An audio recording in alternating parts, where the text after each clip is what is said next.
Actually, I haven't needed them, thank goodness. This hurts. Yeah, you got like the last back surgery, you know, they give you like 10 days worth of good stuff. But I only took it about a day and a half and then. Yeah, They do yeah. one thing really quick. My husband does that if he gets some, it's just rare anymore, he hoards them just in case, like, we'll stop falling off the bullpen, you won't need them. Yeah. Especially when it ties up. Yeah. Softer when it ties in. Oh my gosh. I don't know how we did that. We did. I remember there was the problem we had where everything was backwards, remember?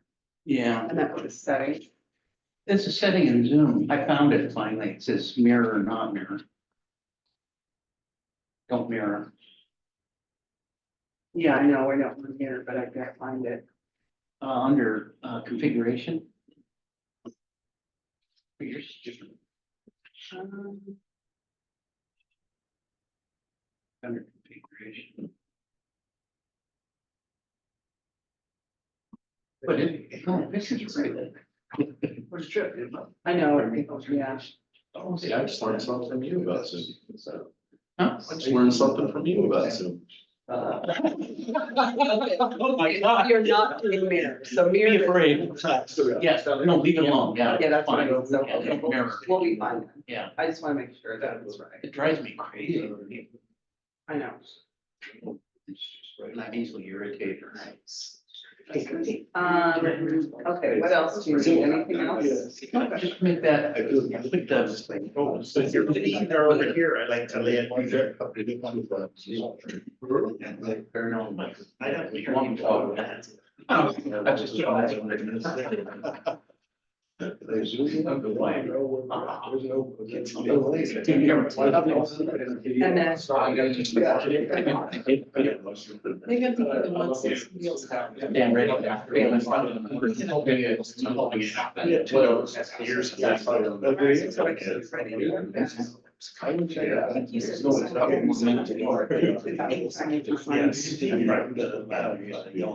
not. Yeah, 0.6 You can buy, I mean, I'm quite a bit on rescue and play structure. That's It's like somebody. It's like somebody tree house. When you go by, it's really good. Although that's actually all because I'm all for that. They had Saturday, we were hiking our service. Double laps, yellow laps, you just walk out all the time. From the insurance, you know, you call it all the river. Just from your knees, so I can. One about knocked it out one day, I didn't even know this was there, I somebody hit my knee. It's not sitting behind the knees. Then I'm like, where did you go from? I'm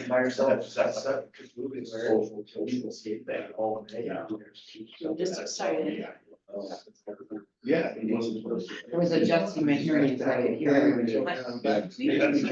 Sometimes when I adjust mine, it gets worse. When I go to the, you know, like, the setting where you're in the public. Yeah, restaurant. Oh, yeah. Sometimes it makes it worse. Well, that's where you have to go the other direction. Go to what? So instead of going, you go down.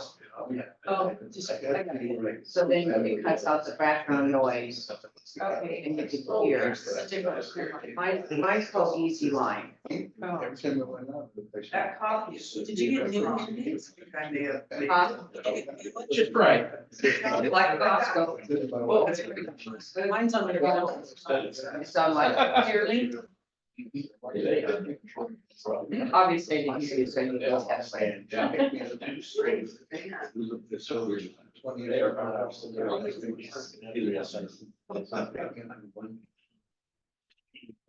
How are the men's voices? I think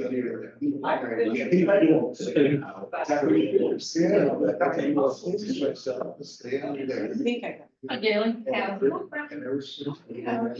down. My mom's here. I told you, baby. So fast. Oh, yeah. Hi, Ken. How are you? Yeah. Okay, Corey. Mine next. Yeah, I've done most of mine. Okay. Have a good meeting. We'll take this. Okay. That's of course not over, so, but it's for Christ's too. It's just be. It's like, yeah. It does. I know if they have. Anybody want like some of this? Yes. I'm thinking about having it. Yeah. What? I still thinking about having it.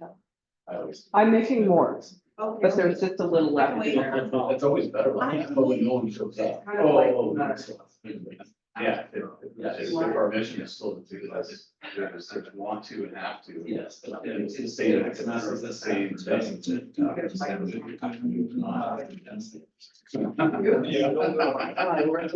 Flower garden last night till dark. I didn't tell you, well, we have lights out there.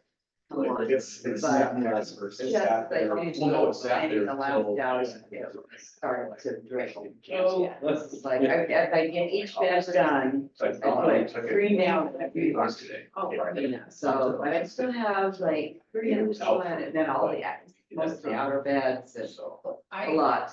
Going over, you clean before you ice. I I guess we're ready to go there. Okay, sorry for the interruption. And Heidi, Yeah, we have it's recording. Next week. it's recording, yeah. Okay, well, it's recording. all right. So we are recording and it's after the scheduled time. We'll call our meeting, our workshop meeting to order. South Bay District 8. Okay, thank you, sir. This is a workshop to follow up on some questions that Jake had. And so there's a agenda in front of you. What I want to do though is be as informal about this as possible. You know, we don't, ask questions if you have and if you need to go back or anything. So the important thing is to make sure everybody has had an opportunity to talk about the thing and everything. So I organize this a little differently than I normally do. I was kind of trying to figure out what the best way to deal with, how to plot this out, if you will. And so I really started using PowerPoint. And I am not a big PowerPoint user, so the graphics that you're going to see violate every PowerPoint rule there is. There's a lot of writing on them and everything, but I'm using them as kind of talking notes and everything. So after we get done, if you want copies of the slides, I'll send them off to you. But so it was more for me for talking notes than for presentation at this point. So to clarify, you did say you do want questions. at the Yes, end. yeah. So, if you want to, now, sometimes if you're going to ask a question about something, I'm going to address on the next slide, I'll let you know. But Okay. I'm not going to not answer. I'm going to keep a list of parking lot issues, we call them, or stuff that isn't covered here that we can cover later as well. So, just, again, it's an informal process. I think it raises some good issues, and I think we're talking through. So, as you can see, the format generally is I tried to provide a little bit of background. Frankly, a lot of this stuff happened before any of you, other than Doug and me, were here. So that might bring you up to speed on some history that we've had in this organization. I've tried to do a bit of an analysis, whether it's cost benefit analysis, with there's dollars and cents involved, or what I call a process analysis of how we would consider working through and answering the question. And then for each of these, I have provided a recommendation on the thing. So, are there any questions to start off with at all from anyone? Not yet. Not a question, but I got a comment. I want to thank the 3 of you for your due diligence in making this happen. I just want to make it understood that my intent with this wasn't to change anything that we're currently doing. I think we have an obligation to the people that we serve, an obligation to our firefighters to look into these options to make this fire department even better. So I hope that puts some of your concerns at ease. I think we all want the best thing for our people, whether we're serving them or in-house. And I, again, appreciate you and all the work that you've done to make this happen. Absolutely. All right. So I'll try to make this thing work correctly. So the first item wasn't part of the question, but it was an opportunity to kind of review some history that we have on master planning. And as you know, we're currently engaged in a 5-year master plan, and maybe this will kind of help show how we led up to that. And one thing I want to say before we get started is this is really the only organization I have been involved with that actually has done consistent master planning built on previous decisions, actually building a foundation, building the flooring, the walls and everything. I have been the only organization that has done that and really followed through on planning. So I am continue to be excited that we've got an organization that actually does that, because it's frankly, it's quite rare to actually have a long term, and it goes back quite a ways too. And we're in the middle, we call a 5-year plan. We're in year 3 or 4 of the ongoing master planning process that we've started. So I think we can all pat each other on the back a little bit for having engaged in that and continuing to build on the planning that we do. So I will tell you, it is not common, especially, you know, for as long as we've been doing it. So anyway, part of it is some background. It generally goes back early on, and for many, many years, obviously, there was no such thing as a strategic plan. But about 1978, District 8 really looked at the need for a 3rd fire station. And that before that, we only had 2. We had the one over at the old station and then the one on Johnson Point. And when the Marvin Road area started building out, we found that we really needed to have some coverage there. So in 78, the board and staff engaged in looking at figuring out if we needed a 3rd station, and if so, what it would cost and things like that. So really, that was our first purposeful master planning process, was determining and planning for a 3rd fire station. And that's the station we used to own on Puget Beach Road. Yeah, that used to be 83rd, and it was on Puget Beach Road. Yes. Yeah. So that was the first, and then and these are just the highlights, the major highlights. And then 1990, we first started looking at operational master planning and trying to figure out basic mission that we had, and really it was our first attempt to start assembling and creating a policy manual. So some of our first policies were written then. We'd had some 1-sheet advisory types of sheets prior to that were pretty informal. But actually in 1990 is when we first started doing, you know, bona fide policies and procedures. 1996, we built on that and had a facilitator come in and help us refine that, and really looking at our mission and vision, and putting how to achieve a vision through goals and objectives. Also, it really began to look at formalizing our education and training program. And up to that time, we'd had sort of a training officer, but this really started pointing us in a direction of really looking at a formal training program. And in that same time was when we began our capital reserves and repairs and replacements fund, actually looking at putting aside money for future capital purchases for capital assets. At that time, was it still just an all volunteer department? Hold that thought. Okay. But it was in 96, we had 3 or 4 employees at that in 1996. 99 was when we really jumped into it. Again, we had a facilitator come in and help us with more refined operational planning. Really, some of the highlights to that was really beginning to look at how we dealt with our community, how we did outreach and everything. Really looking at how our organization was and how we managed the department, and you know, really better defined administrative roles and everything. And then really began refining long-term financial planning. And a lot of that was as a result of the assumption capital repairs and replacements idea, and forcing ourselves to begin to set some money aside for future investment in capital assets. So we began more formal inclusion in our budget at that time. In 2000, and as a result of some of that planning, we began our annual business plan. So every year you see, towards the end of the year, you see the proposal from me on our annual business plan for the subsequent year. That basically started in year 2000 as a result of that 1999 planning. Also, kind of layered on top of that was, for a couple of years, we did some serious discussions with District 7 about merging. They were going through some significant change and everything.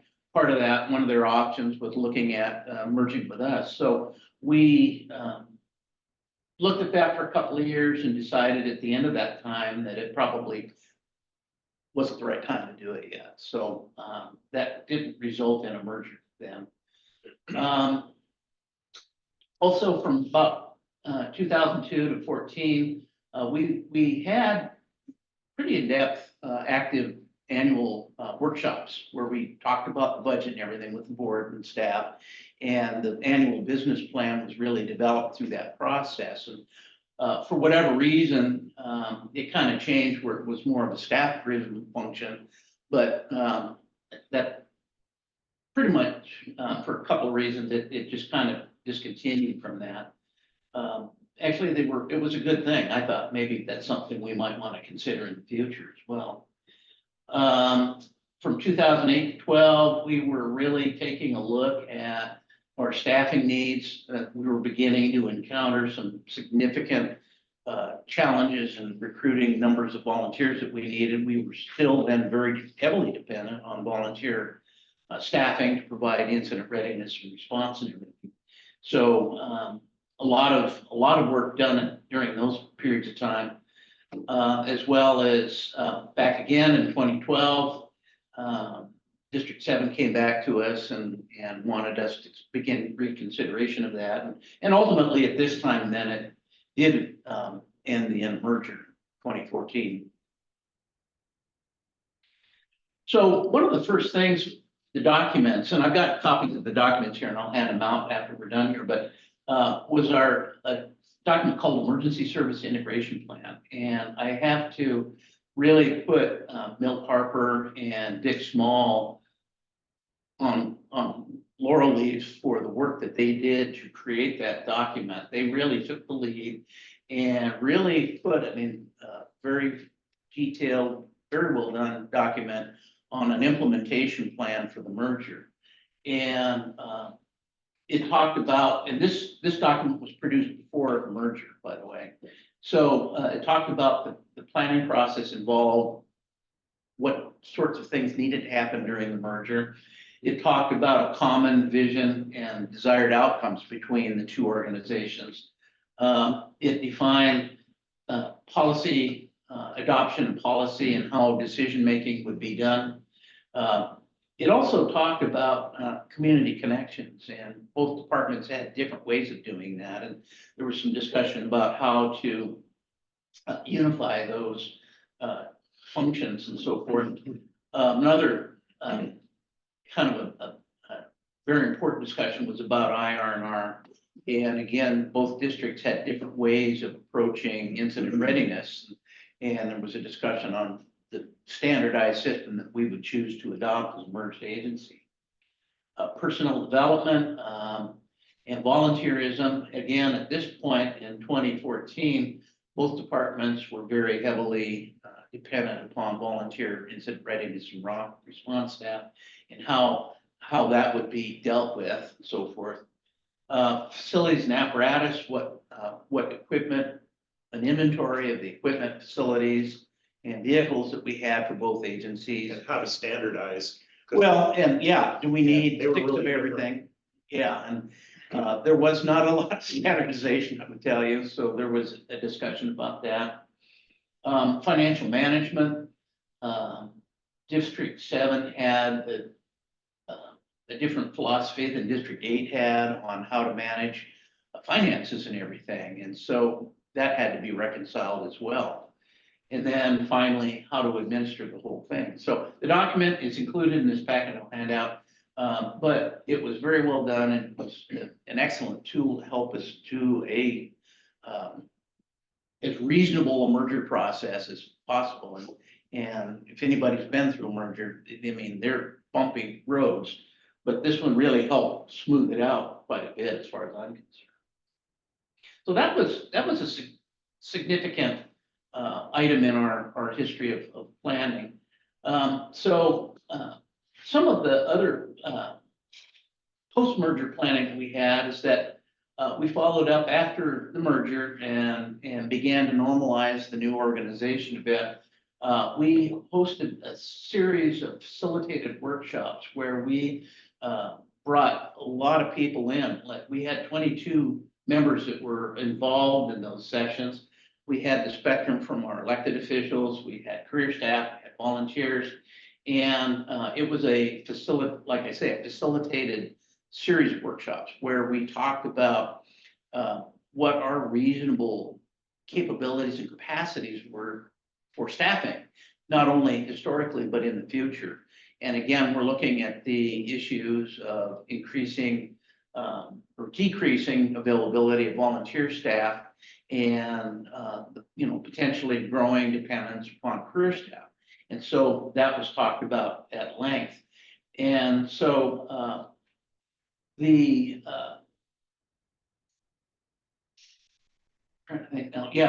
went through and looked at the process that how we were working through our ESIP and looking at issues that needed to continue to be resolved. But we also looked at the SWOT analysis of providing our service. And again, that was driving and balancing what we can do with what we've got. So, having a frank appraisal of the staffing limitations that we had and trying not to overpromise service to the citizens, because we only had this many people and we had 6 fire stations out there. What are we going to do? Well, what can we do? So that really began to look at our district mission, vision, and primary goal of which we'll talk about in a minute, of trying to be realistic about what we promise to our citizens at service level. And I would just kind of looking back a little bit, that was one of the things that I think was not as clear as it should be in the merger process. There were some promises made, I think, that were terribly reasonable about the levels of staffing that we would have available to provide consistent coverage throughout the district. We just didn't have the people to do that. So it turned out okay in the long run, but it could have been a real problem. Well, in the merger, didn't you have a lot of the volunteers from District 7 not come on board when we merged? And so that we got 9 staffing. Yeah, we got 9 volunteers when they transferred over to And us. they had how many before that? Well, they Yeah,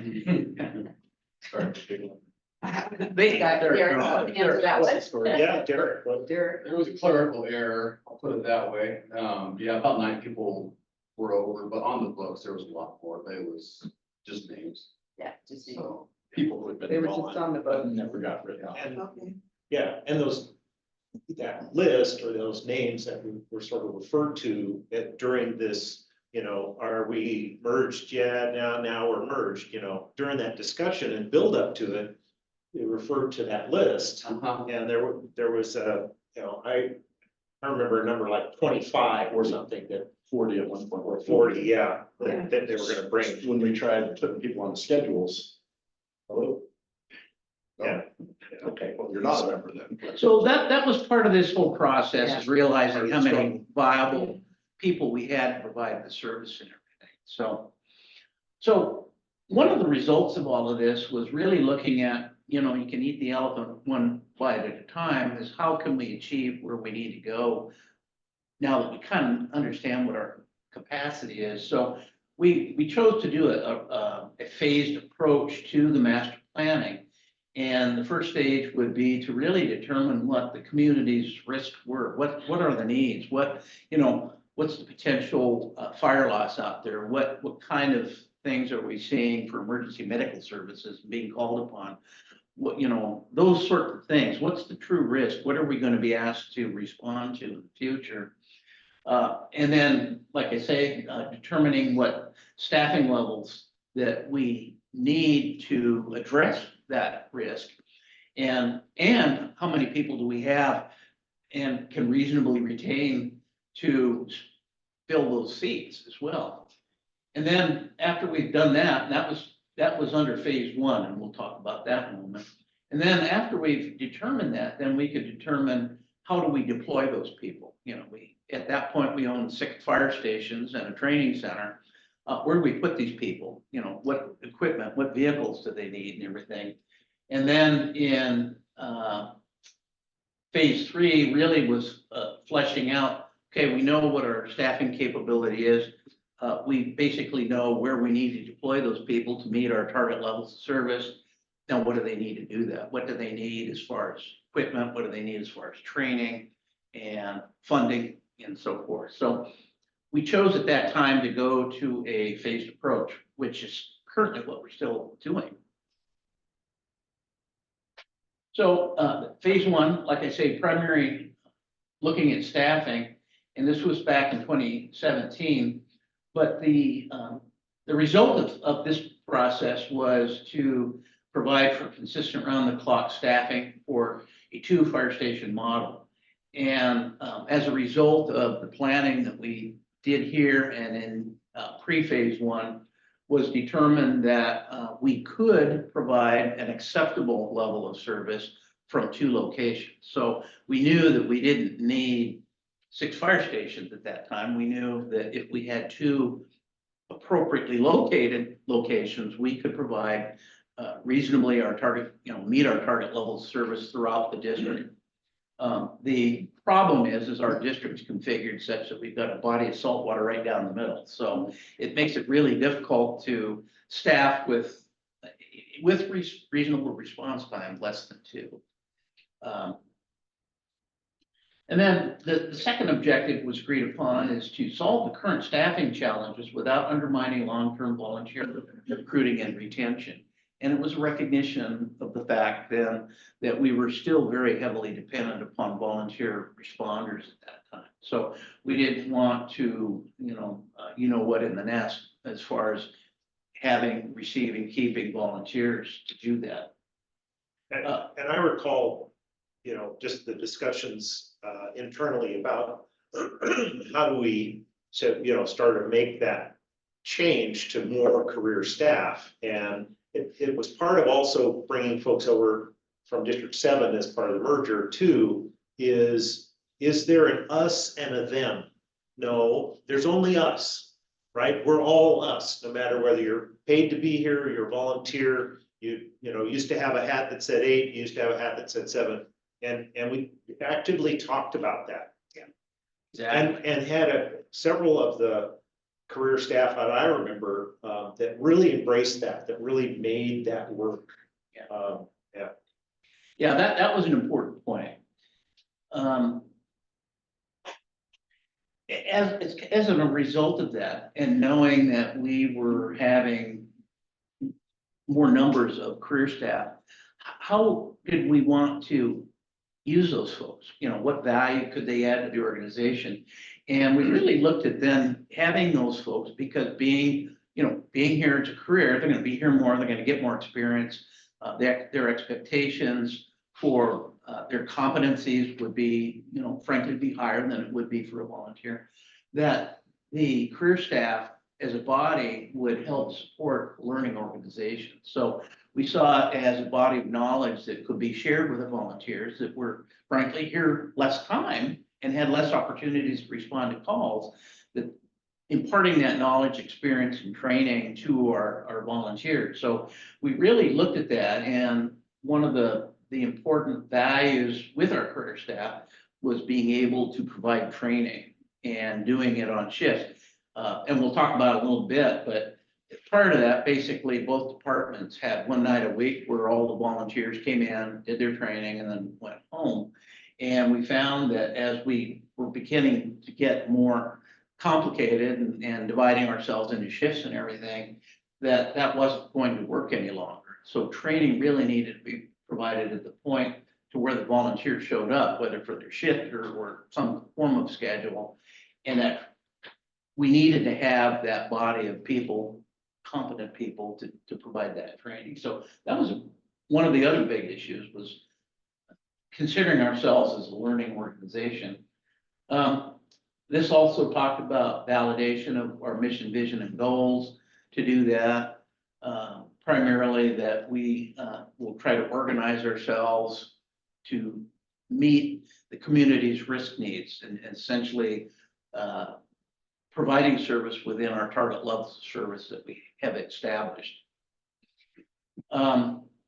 Couple of other things. This is where the first thoughts of a formal personnel evaluation process began to work. So the acorn for the oak tree of the PDP process we have today really was planted then. And again, this was an outgrowth of the learning organization, making sure that people understood what their role in the organization was, and breaking down those barriers like Doug talked about, and finding out from that person what they want out of the organization and what sorts of training that they may need to achieve their goals in, as being a member of this agency. Part of that was clear and concise job descriptions to make sure that everybody understood what my role in the organization was and driving the PDP process. So you're being held responsible for basically what you know to be your job. This involved quite a bit of organizational change.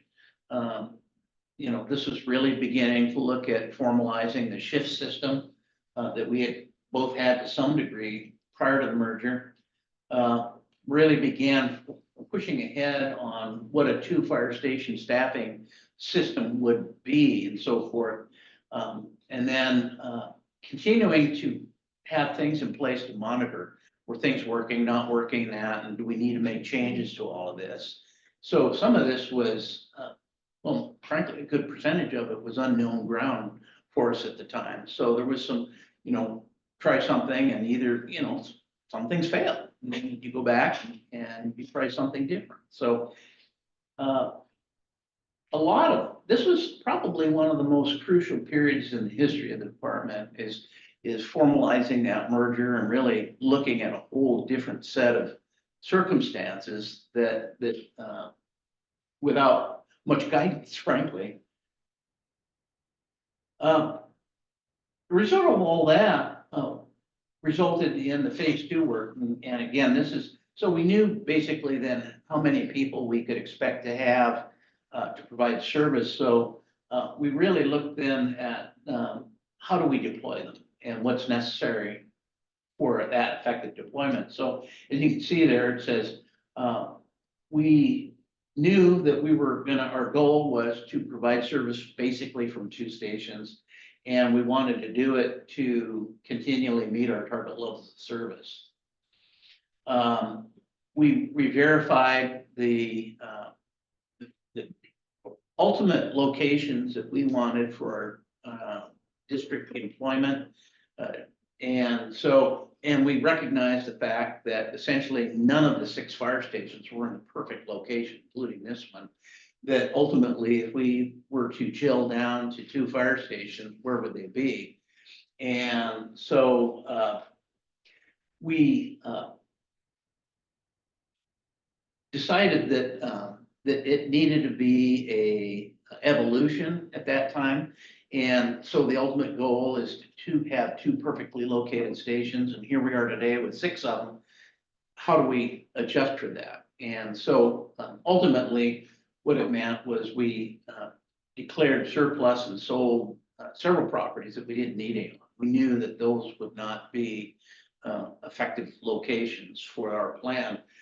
We did identify the appropriate locations. And so for the east side, we found and searched for and acquired some property out on 63rd that was the appropriate location for a west or East Side Fire Station. So ultimately, the goal is at some point in time to build a new fire station there and eventually probably close this one and then actually the Boston Harbor location was about a mile south of the optimum location for a west side station.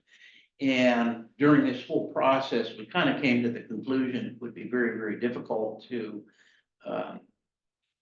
ask the voters to pay for a brand new fire station 1 mile north of one that's currently there. So I think we've resigned ourselves to the plan that will probably leave the North Olympia station where it is, even though it's imperfectly located for our plan, reasonably for the cost that will be the location. So ultimately, our plan as a result of this would be to have east side, west side, and then our training center where it is now.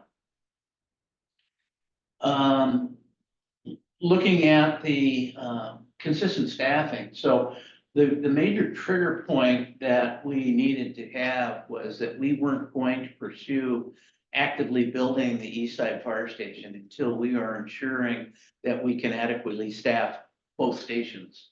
And that means better than 75% of the time. So our current philosophy is that we're not going to pursue the construction of that new station on the east side until we've got an adequate history of consistently staffing this station and the North Olympia station. And then at that point, when we know we can do that and we build a new station, we would get rid of Station 82 out of Johnson Point. And probably this one as well. Yeah. There was a little debate about keeping this, and I'm not for it, but some folks were. So I mean, that's a problem we can deal with at some point. But I But think when we were talking about all that, at one point, we were gonna keep it just in case we had to fall back to a one station because of economy or different things, whatever. This one was centrally located for both points. So that was one of the strategic things that we had talked about on that process of it. So this one wouldn't go away for quite some time until we knew everything was in place and staffed 24/7, you know, for both stations. So. So again, the strategy of looking at how do we get rid of the stuff that we don't need, and we did all of that. We did most of this. This plan was pretty much implemented in 2020 and 2021, where we sold excess properties and purchased the new land on 63rd. So again, you know, phase 2 was built on phase 1 and previous work. So, and then phase 3. So as a result of getting to that point, knowing that ultimately we are looking at a 2-station model with this numbers of people providing these services, what apparatus and equipment would be necessary. So one of the strong strengths and the primary objectives here was not only to identify and acquire the necessary assets in that, but really be smart about it and looking at making sure that we're planning in that the money spent for these capital assets was well thought out, that we're making good financial choices and everything. So it was a value that was really embedded in this. And so it caused us to look again at our capital repairs and replacement funding, our life cycle costing and everything, which is, I thought was a good exercise. And it was like it says here, was rationalizing of the equipment, the assets were brought to us from District 7, the ones we had here, and determining what we really needed in the future. And I just had a thought in terms of, you know, when I started in the early 90s and that we had our, you know, just for District 8, we had the 3 fire stations and each station had lots of equipment in it. It was great. And I remember it must have been, I don't know, maybe it was the late 90s, maybe it was the mid 90s or something that this guy started to talk about getting rid of some extra stuff that we had.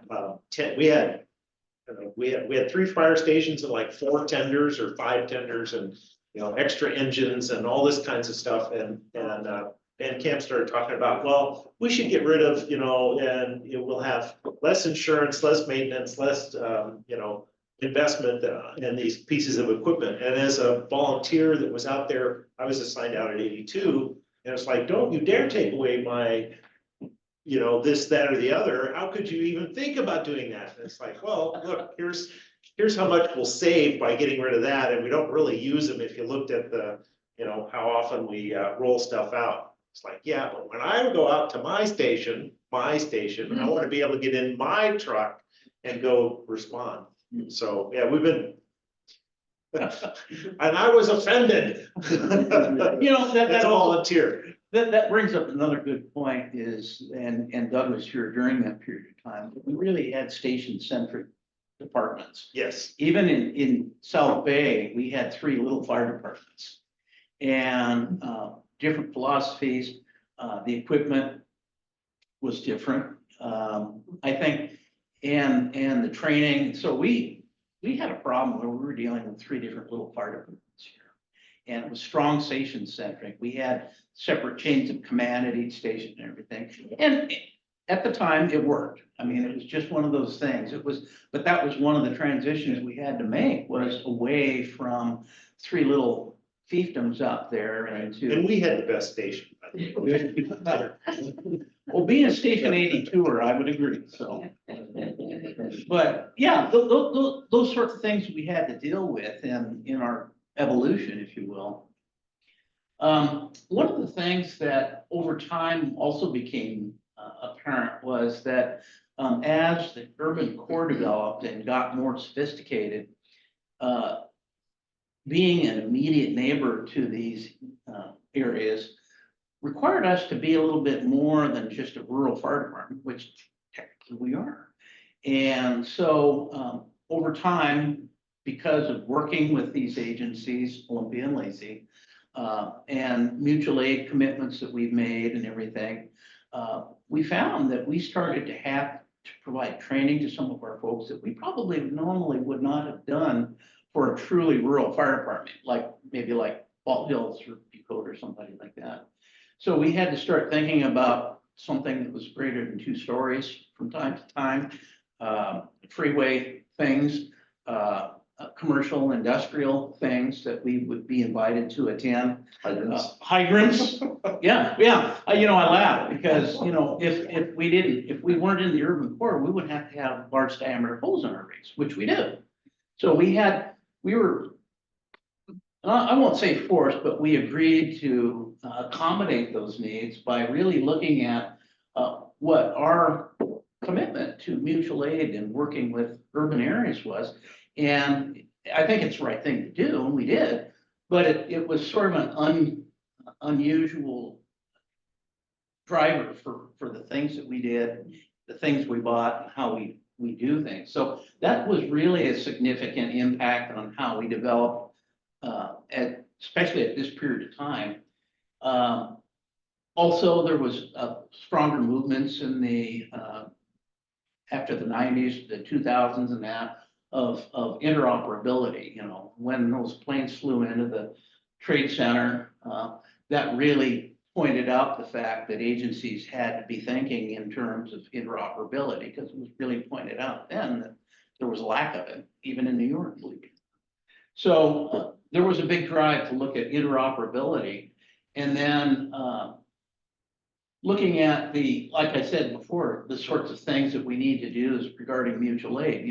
Good examples, hydrants. How do we work with hydrants? Well, and then also just how you approach the operation of fire or whatever, so that we had a common language. And so we did blue card stuff. We all got on board, and knew what the plan of attack was, how you brought in other vehicles, you staged, and you had a commonality there. So it was more than just equipment. I mean, it was really changed our training and the stuff that we had to learn, even as a combined volunteer career department. Right? And we had to roll to Lacey or Olympia. We had to know how to hold up our end, and more than just talking, but all the incident command and everything. Yeah. Exactly. And then there's that animal called EMS that since mid-70s began to be more and more pervasive in what we do today in day-to-day. And the growing sophistication of EMS. I mean, it started out as Red Cross first aid trained folks, which we started off when I first joined. And then this animal called EMT came on, and then paramedics and that sort of thing. And the growing expectation of the community that that service be provided. And I remember in the mid-70s where there was huge effort to tell everybody, if you get a sliver in your finger, call 911, because we've got this great system to respond to you. Boy, now they wish they hadn't done that, but the fact is, people began to expect that their problem will be solved, almost whatever it was, by dialing 911. So that increased that public expectation of providing service, most of it legitimate, but some of it not. But we had to train, prepare, and equip for it. So that was a big deal in dealing with that.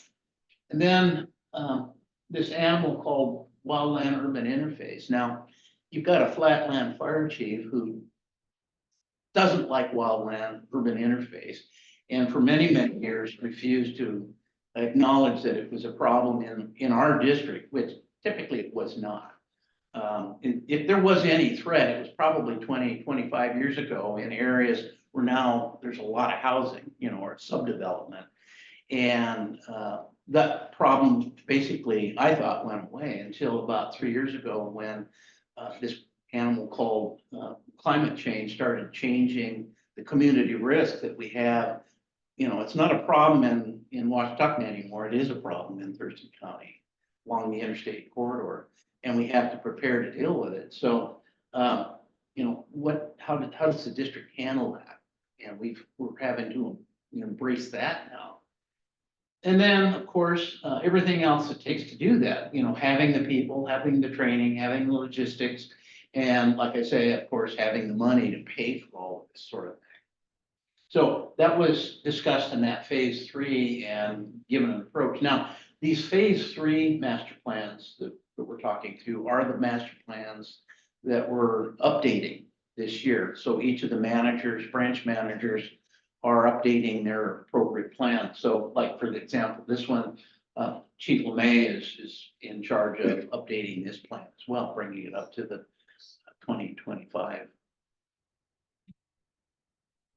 Training and education, again, making sure that our people are not only properly trained, but making sure that we understand and are acknowledge that they have learned those knowledge and skills.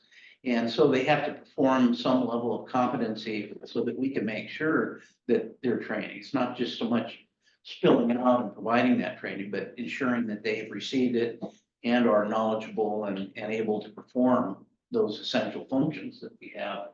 So it really took training and education to a new level of not only how we deploy it, but making sure that people are getting the train or, getting it and achieving those competencies. Like I mentioned before, everyone went from once a week basically to now is scheduled on the shift that the member, career volunteer, is on, and so they receive their training at that time. Really looking at the skills and the competencies they need to have. So, preaching to the choir here, but if in a perfect world, there's probably about this much stuff that the average firefighter EMT needs to know for their job. But because of human frailty, time, and everything else, we can really only deliver about this much. So we really need to decide what the important stuff that this responder needs to be trained on and achieve a competency in. And that's a real difficult job, sweating down everything that we'd like them to know to what we can effectively deliver to them. So it really causes us to take a real important look at our training curriculum and everything. So making sure our people are getting the right training so that they can perform safely on their job. So that is a big deal. And then, making sure that, they have the opportunity to do it too. So again, this is how we want to ensure that we have the proper methods of doing that. So a lot of this stuff's done online. Some of these things obviously need to be done in person, like actual skills and so forth. But we're trying to have as wide array of methods to deliver that training as we possibly can. We're also influenced by other things outside our borders. For example, EMS training is very big. The emergence of standardized interoperability. So we need to understand not only putting up a ladder, for example, but we need to be thinking about, is it a standard methodology of doing it? Because we need to put the ladder up downtown Olympia, for example. We need to be in concert with how their folks are doing it too. So it needs to be a seamless operation on the fire ground. And command, big deal, is how are we supervising the folks on the fire ground scene? And it needs to be as seamless manner as the way it's being done in other places, especially Lacey and Olympia. Appropriate, meaningful curriculum, like I said, making sure we're training our folks on the right thing. Making sure that the delivery of that training is appropriate. And there are differing needs for training based on, I don't want to sound pejorative, but based on what generation you are, you train differently. And we need to accommodate that. So we have some old folks here that learn better this way. We've got some folks that learn differently this way. And we really need to figure out how we can accommodate the multi-generational group of people that we need to train. And it's pretty difficult. I mean, a lot of folks just get 90% of their information from this. There's some percentage that gets it from something like this, and then how we perform skills and everything. So that makes the job even more difficult. And that's something that just requires a lot of work, right? And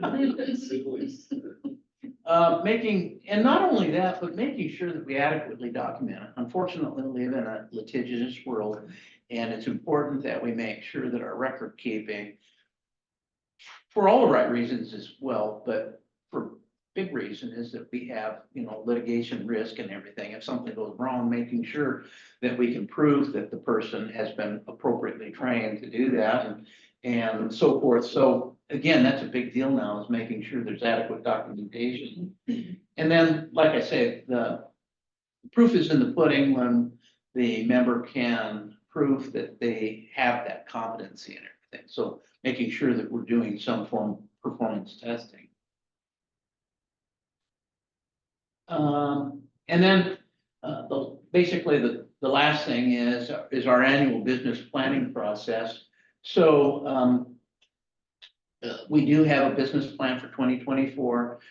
It basically has the two goals that we have agreed upon and are pursuing, and I report on every month and everything regarding the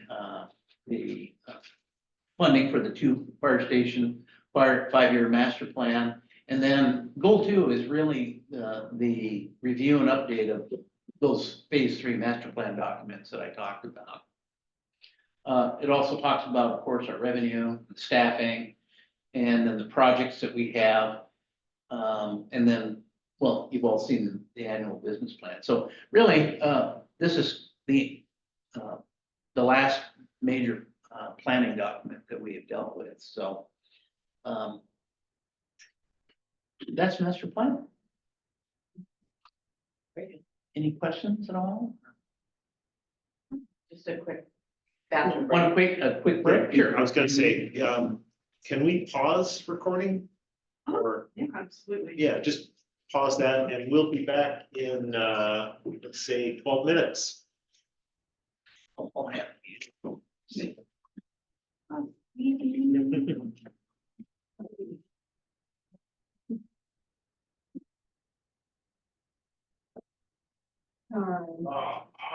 You got a little bit wrong.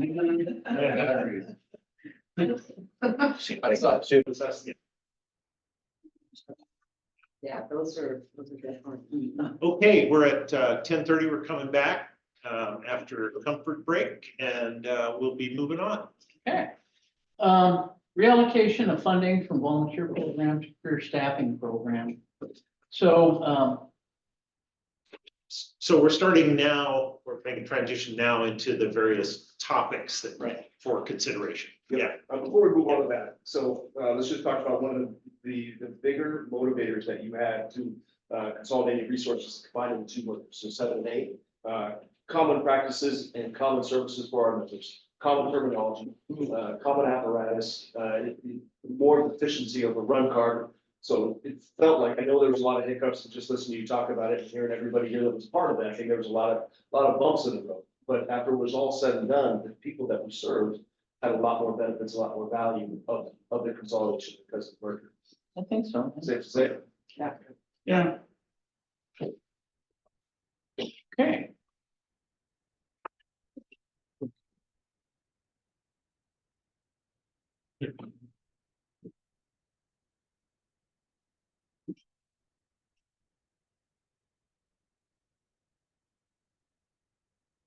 Upwards. Better. Try that one time.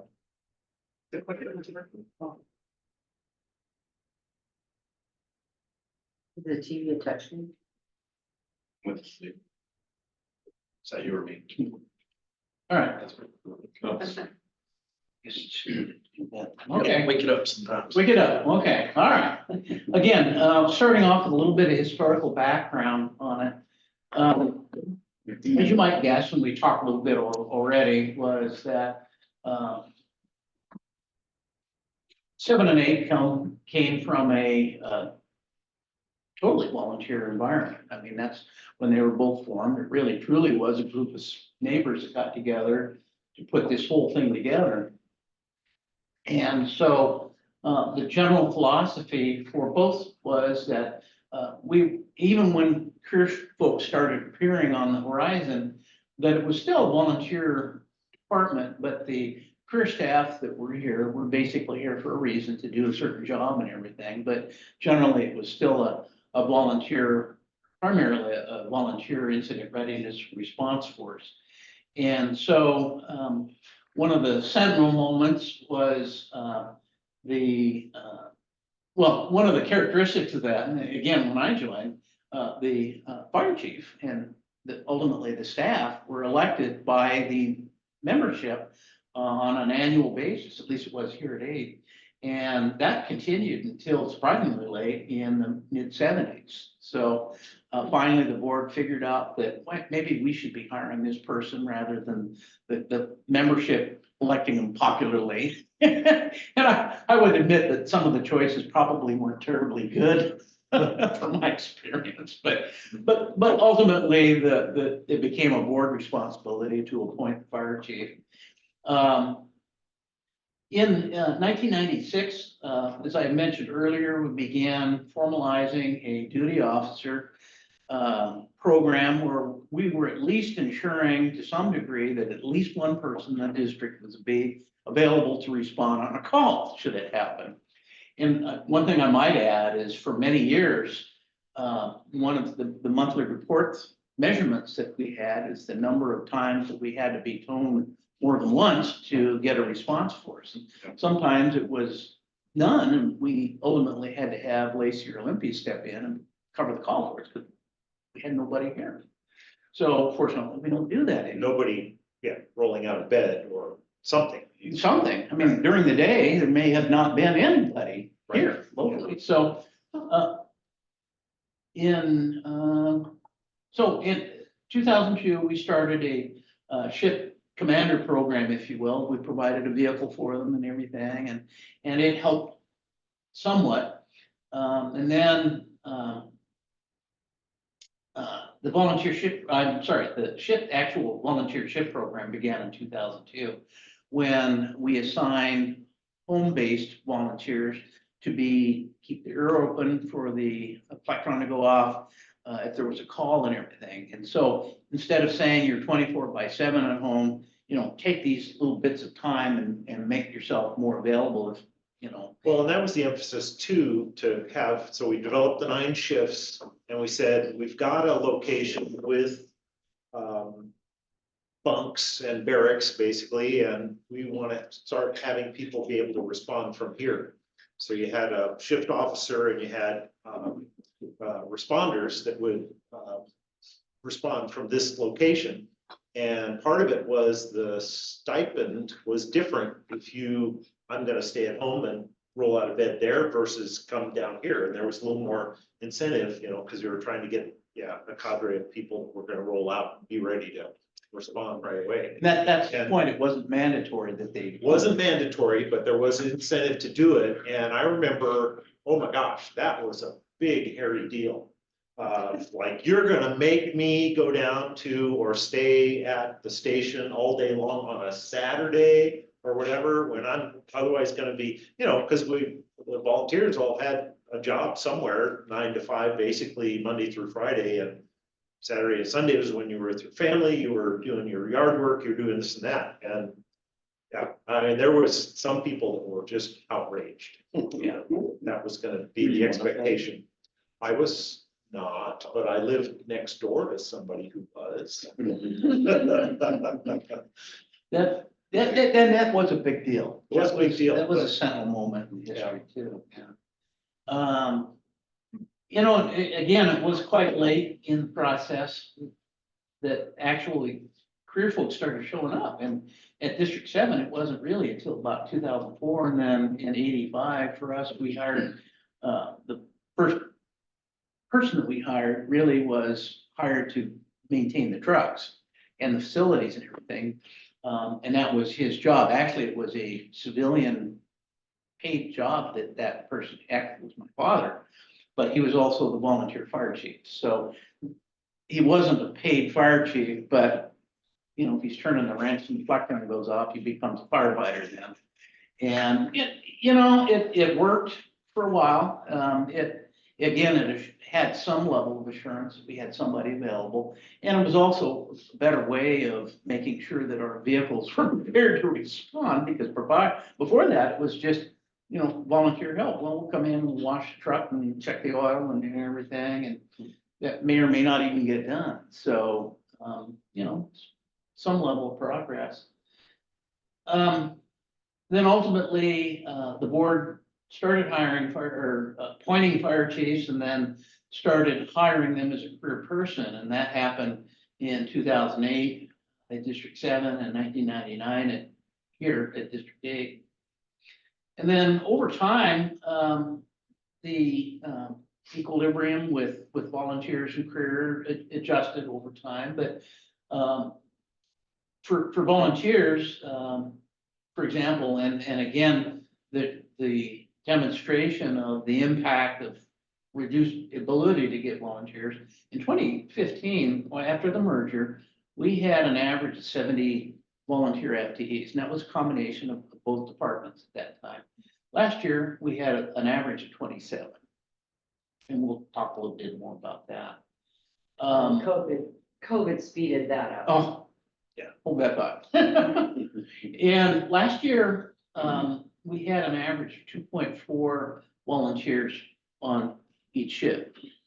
So we still have a pretty relative contribution by the volunteers for it on per shift. Our attrition rate obviously reflects just about everybody's attrition rate. About a third of the organization churns through the organization per year. Last year, the average between 2015 and 23 is just over 30% per year. Another sign of the times was prior to 1974, you had to live within the district to even be a volunteer, obviously, because it was in earshot of the siren at the fire station that went off, or the later radio equipment and so forth.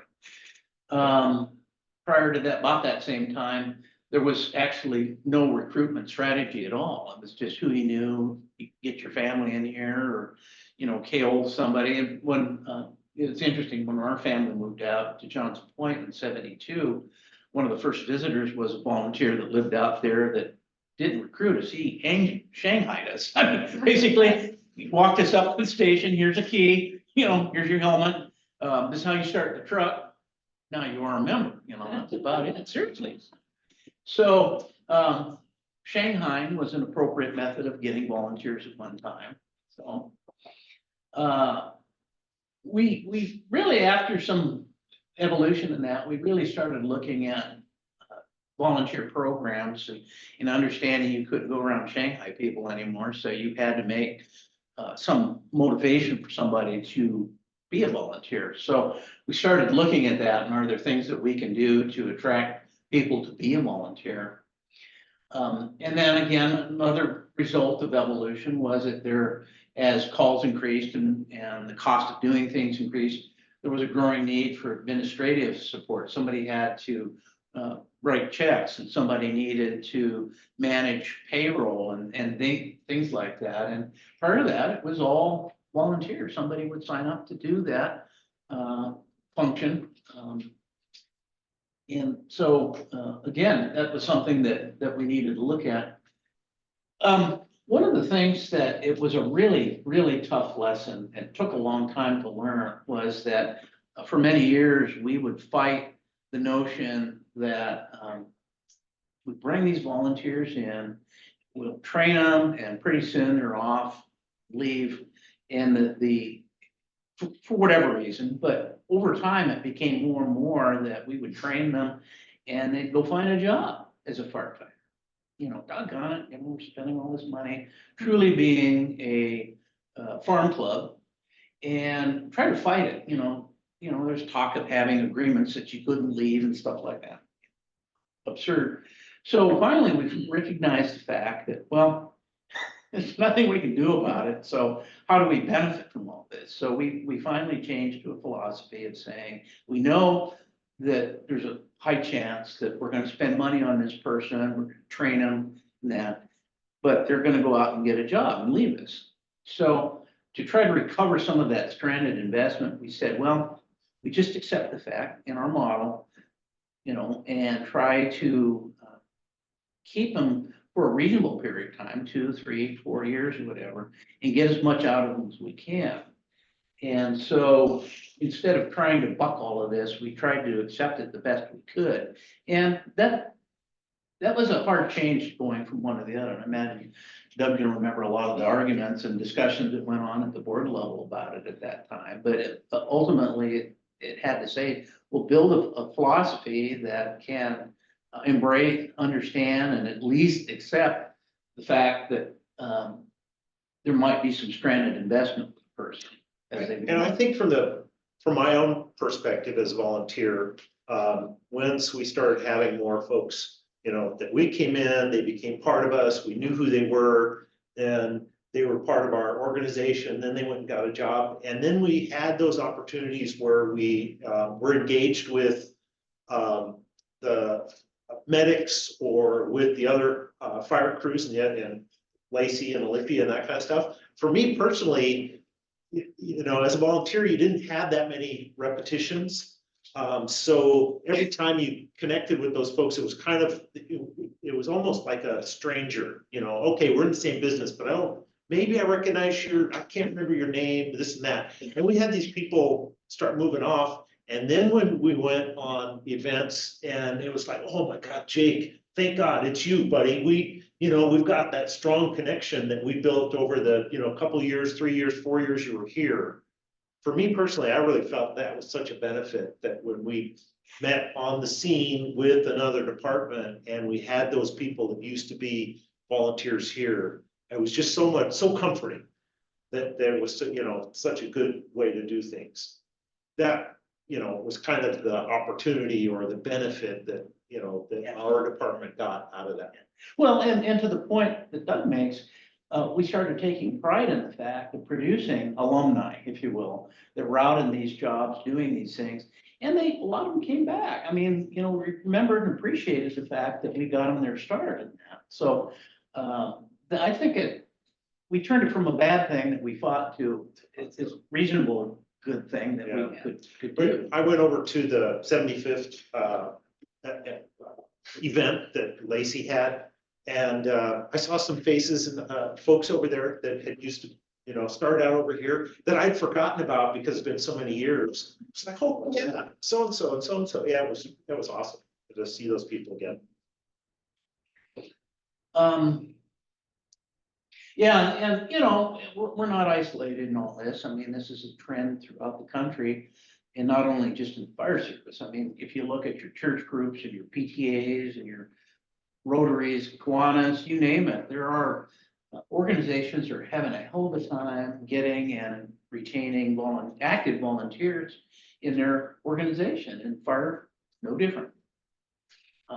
One of the significant differences is that the demands of that volunteer role are increasing significantly and becoming more complex. So the commitment that a volunteer makes for fire as a firefighter EMT is going to be more than being the vice president of the PTA. You know, so that exacerbates that whole problem, obviously. We are currently have a recruit class of 35 recruits in Mississauga. They're going to graduate next month. Yeah, in that recruit class of 35 people that represent 6 different departments throughout this county, 3/4 of those new career member have 0 fire experience, have never been a volunteer anywhere else. And why I say that is that's trickle down to our volunteer ranks here as a whole, because now you have that same individual that has 2 options in their career, in which way they want to go. Well, I can go to South Bay and be a volunteer, or I can take a $10,000 bonus with Graham and an entry-level firefighter position and have no prerequisites whatsoever. So unfortunately, that's the sad truth, and that's the direction that not just our community, but every community in the nation is dealing with right now. Because the career firefighter positions are at a premium, and volunteer that doesn't have the same lust or desire for the younger generation, and there isn't really a need or value to it anymore. Well, then the big turnover because of boomers that are retiring. Yeah, that A lot that's of it. folks, yeah. I've only been with Lacey for 12 years. I'm sitting 50 on that seniority list. And the top, I'll say 20 are eligible to retire and can leave here in the next 5-10 years. Yeah. And we are losing people left and right. And we have lowered our standards to get every person who's available in there. We used to have that, you had to be an EMT first. Well, yeah, I used to have fire one and EMT.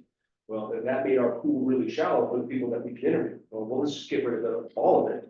And so now we have a pool of 100 candidates that we can interview for this 0 prerequisites, get that right person for the job, as opposed to getting 6 people for an interview process that have fire one EMT. So if they don't have those qualifications, then then the department's paying for them to go and get the qualifications? Yeah, they come in with nothing, and then we run them through a 22-week academy that includes EMT, fire one, fire two, red card. So after the 6 months, when they hit the street and they're ready to go, they have all of those certifications ready to go. And then there's a year probation process after they get out of the academy. And it's, we have to do it. We don't have a choice of that. And it steals a lot of good local kids from South Bay, from Bald Hills, from East Olympia, from Zephyr. And it's, I don't see it getting any better anytime soon. And then, of course, the turn the punch bowl was COVID-19 pandemic. I mean, that just shook everything up. And most of that trend, it was a growing trend, but it really exacerbated the problem. And most of that sort of situation that Jake is talking about really showed itself 2021. I mean, the volunteers just went down to nothing. And we had, well, that's where Chief basically did the pilot program for the 24s. And we've been wanting to do 24s, and that forced us to have to basically move his timeline up from 5 years to like now. Right. Yeah, we had to make adjustments. Yeah. And then, like Jake was saying, it's just diminishing supply, and it isn't just the volunteers, it is career as well.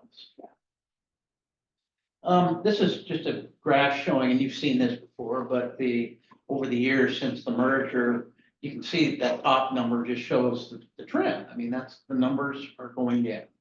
And the churn rate is increasing. I mean, last year, 23, it was well over a third of the department churned through the process. Ultimately, the seniority is a little high there for us because we've got some long-termers that are still here, and a smaller number of people. So the divisor's a little bit less, but as we have those folks retire and they're approaching that as volunteer, I mean, that number will go down again. So essentially, the cost for a volunteer in the good old days was almost zero. In fact, when I joined, I had to pay to be a member of the fire department. And so we paid dues. I think there was tax money coming in, but we didn't understand any of that. Most everything that we paid for, we knew somebody was paying the light bill or fuel for the truck, but we had to buy our own gear. I mean, they issued us, I got a third-hand coat and a fourth-hand helmet. And if I wanted gloves, shoes, or pants, I had to buy it ourselves, and we did. Part of how it worked. So it was at very little cost staffing in those good old days. So at some point, somebody thought it might be a good idea to maybe provide some financial incentive, which they did. And it eventually became fairly sophisticated to where it is like it is for us today, that we have varying levels of compensation for the position that the volunteer is in. And we started even then, we figured that a lieutenant probably should get a little more stipend than a firefighter does. So we recognized that fact at that point. It was a pretty simple process. Since 1947, there has been a board of volunteer firefighters organization in the state of Washington where they have a mandatory workman's comp plan that the districts participate in that actually covered the volunteer firefighter, much like L&I has done for other workers and that. So that's been in place. They also had a pension plan that was voluntary, well, actually still voluntary. And then over time, both districts 7 and 8 chose to make that fully funded benefit to the volunteers, that the district would pay for its share of the voluntary pension as well as the member share. So once you signed up, you were signed up to the BVFF pension, whether you liked it or not, essentially. That was, believe it or not, that was a battle too. So eventually, it became a benefit. And then, what's that? Oh, nothing. I am now getting my monthly benefit from the pension plan. Yeah, There you go. put in my 26 years and getting it back. So one of the things that we had to deal with over time was some thought about what is a nominal stipend, and good, bad, or indifferent, the IRS and Department of Labor refused to put any true definition to it. So it was kind of like finding our way around in the fog, but ultimately the standard was set that the cost for a volunteer should not exceed 20% of what the comparable cost for a career person doing that job in the same locality was. So that's kind of the benchmark now, is if a volunteer is receiving less than 20% of what their career partner would be, it's still within normal limits. It's really not been tested in Department of Labor or IRS, but they're kind of keeping an eye on that. That's something that we've monitored over the years and never really approached it as a problem. But there are other economic benefits. We, as a district, have chosen to provide additional insurance for our volunteers. We offer reimbursement for educational things. And again, going back to our P2P process, we've incorporated that reasonably, is there some education that you could get?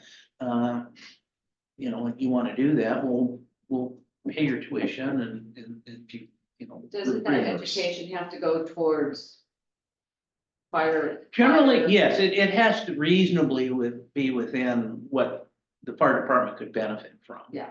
So, I mean, we probably wouldn't reimburse for a underwater basket weaving class, but if it was a leadership class or interpersonal skills, or certainly technical skills, obviously we'd do that. But And then we try to offer events and awards and incentives and stuff that, we have our annual banquet and picnics and, bling that we hand out and stuff like that. So again, those are the sorts of things that over time that we have chosen to do. And the shift-based meals that you've got on there, generally speaking, it's things like, oh, you're here on Christmas Day or Thanksgiving, Right. or it's the holiday stuff. Yeah. Is where we would say, yeah, buy your, go ahead and pay for that for your crew for that day, because that's exceptional in terms of what you're giving up to be with your family. Although we've had many time that for Thanksgiving and Christmas and that had the family in. That's just a fun way to do it. Or when Jake was volunteering first, he was on shift. And at Thanksgiving or Christmas at our house, the shift came to our house. Yeah. And he fed the shift. Yeah, I mean, trying to have as many, well, I'll say it differently. Remove as many barriers as we possibly can and allowing that sort of thing to happen. Yeah. Yeah. Dollars and cents wise, this kind of shows a comparison since the merger of the annual average cost per FTE for a career person in our incident readiness response staff, and then the same for a volunteer over here. And you can see on the column on the right there that, we're not jeopardizing the 20% benchmark. So I mean, we're well below that. And then at the bottom there, it shows by rank, generally the comparison between the three different ranks for 2023. And this is the total cost of wages and benefits, if you will. So it obviously significantly different. And then you mentioned COVID. So, look at that top line up there is, the numbers of volunteers since 2020 has just plummeted. And I just don't see that changing. We're working to stabilize it, but it took an irreversible hit. But you can also see prior to 2020 that it was gradually edging down over time anyway. So it paints a different picture. So we've had to compensate in how we do things and have, fill needed functions with career staff. Just a question for you on your chart there, your legend on the left would be numbers of FTEs people, FTEs, and the percentage on the right is percentage of what? of the operating budget. Thank you. Chief, go back to the previous slide real quick too. I know those numbers are daunting, but something that isn't represented in this graph, I think, is value that comes from that career. Is the what? Value, yep, the value, and not a financial value, but the professional development that you get in that career. That's just the cost. Yeah, I know, yep, I just want to make sure it's known, so we have somebody like, I don't know, let's use myself for example, that gets hired at South Bay Fire Department. You go through the ranks, you get all your certifications, and then you allow that person the ability to become a IR&R, you allow that ability to become a health and safety, so the investment, and I know it seems like a lot, and we are, I'll admittedly say, overpaid for the positions that we do, but the value that you get that can't be quantified on a chart is exponential. The investment into the programs, investment into the personnel, investment in the culture is something that we should consider when we start talking about changing how we approach our volunteers and the money that comes with it. Yeah, those kinds of tangibles can't be put on a graph, but there is a lot of professional development that's invested into our career members. Well, and to expand on that, over the last few years, we've come to realize, because of the churn that we have in the membership, because of the difficulty in getting the numbers of volunteers we have, and their desire to do additional things other than what we'll call the minimum, has really changed our philosophy on that as well. So we have, while we have not discontinued any of these programs, we have a much less expectation that an average volunteer is going to want to promote to an volunteer officer position. Because a number of reasons, a lot of it being because we may not retain them long enough where they get the experience necessary to effectively promote to new positions. So while we certainly aren't discontinuing volunteer officers, our expectation is that the numbers of them progressing to officer that we used to see probably just not going to happen any longer. In fact, to the point that the numbers of volunteers that even drive a district vehicle is going down, because, you know, that would have been a 10, 15 years ago would have been a given that by God, they're going to be qualified to drive and correctly operate a vehicle. It's not necessarily so anymore. So we're looking at the role that our volunteer incident readiness response staff does, and it's changed significantly in the last 3 or 4 years for a number of reasons. So, you know, the point is that not only the cost, but it's the functions that they perform for us and that. So it is different. It's a So lot isn't different. a lot of that partly state regulated that they have to have certain I mean, that's what I'm asking. Do they have to be certified in certain areas by the state, not necessarily by the district or the departments? Well, certainly for EMS, they do. There's, Driving. in order to provide emergency medical, they have to be licensed with the state. Okay. Driving, for example, has certification levels that they need to meet. They're voluntary, but generally the industry standard is that they achieve a certain standard and are documented as having achieved that. Yeah.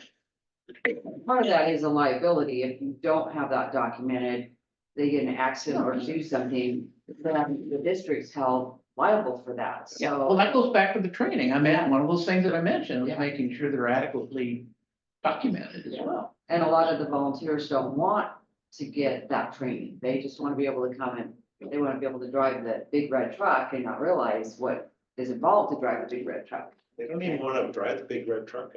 That's what. Yeah, that just blows my mind.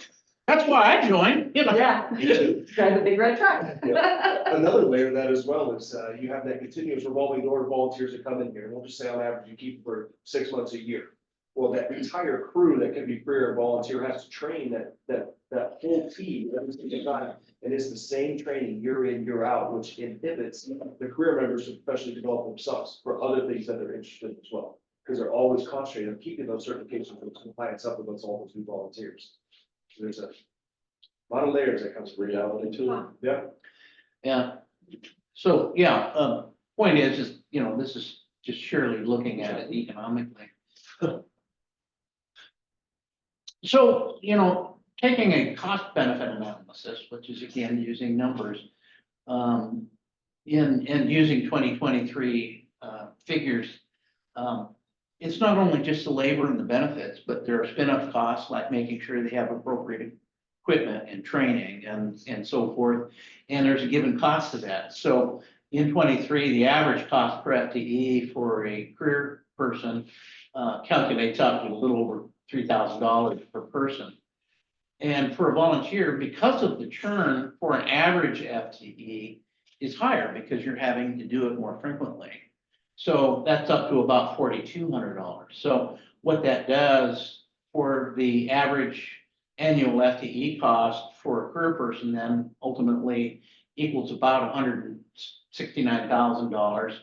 And and for a volunteer, it's about $10,000. Again, significantly different. But economically, it equals to about one career FTE of cost equals about 16 volunteers. So obviously there's some leveraging of dollars as far as getting the numbers of people that are capable of performing at least some function of incident readiness response, if not only now to have volunteers supplement a primarily career staff, which is pretty much where we are today. So again, that shows what sort of relative value there is, at least economically. Based on all of that and our capability of that we experienced is that my recommendation would be, at least as far as reallocating any funds would be to not do that and to continue to, do what we have decided to do in the 5-year plan. So I think personally that factor of leveraging the value of 1 for 16 still makes sense. It will continue to be some stranded value for cost of volunteers, but until we're more able to staff 2 fire stations, which is what we're looking at doing adequately with career staff, we still need some contribution from volunteer staff to do that. And frankly, I think for the money we're spending, $250,000 of being able to do that, is still something that's reasonably achievable. So that's my recommendation for that.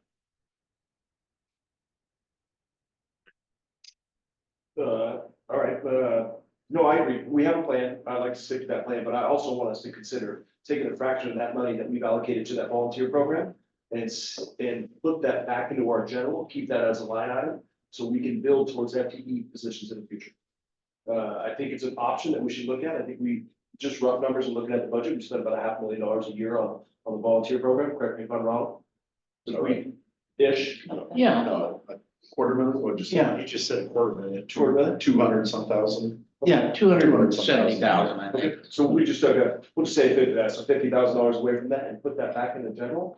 And kept that for a year or two and slowly build up our FTE career base. Because I think we've all agreed, and I've heard Chief Van already say that we are a career department supplemented by volunteers. And I think based on all the numbers and all the graphs that we've seen, we need to trend in that position. Consider saving some of that money for FTE positions in the future. Just an idea. Sure workshop. Yeah, I mean, that's a good suggestion. So just clarification to understand, so if you took 50,000 per year, then you'd have quarter of an FTE or something like that. I mean, how do you build that into a career position?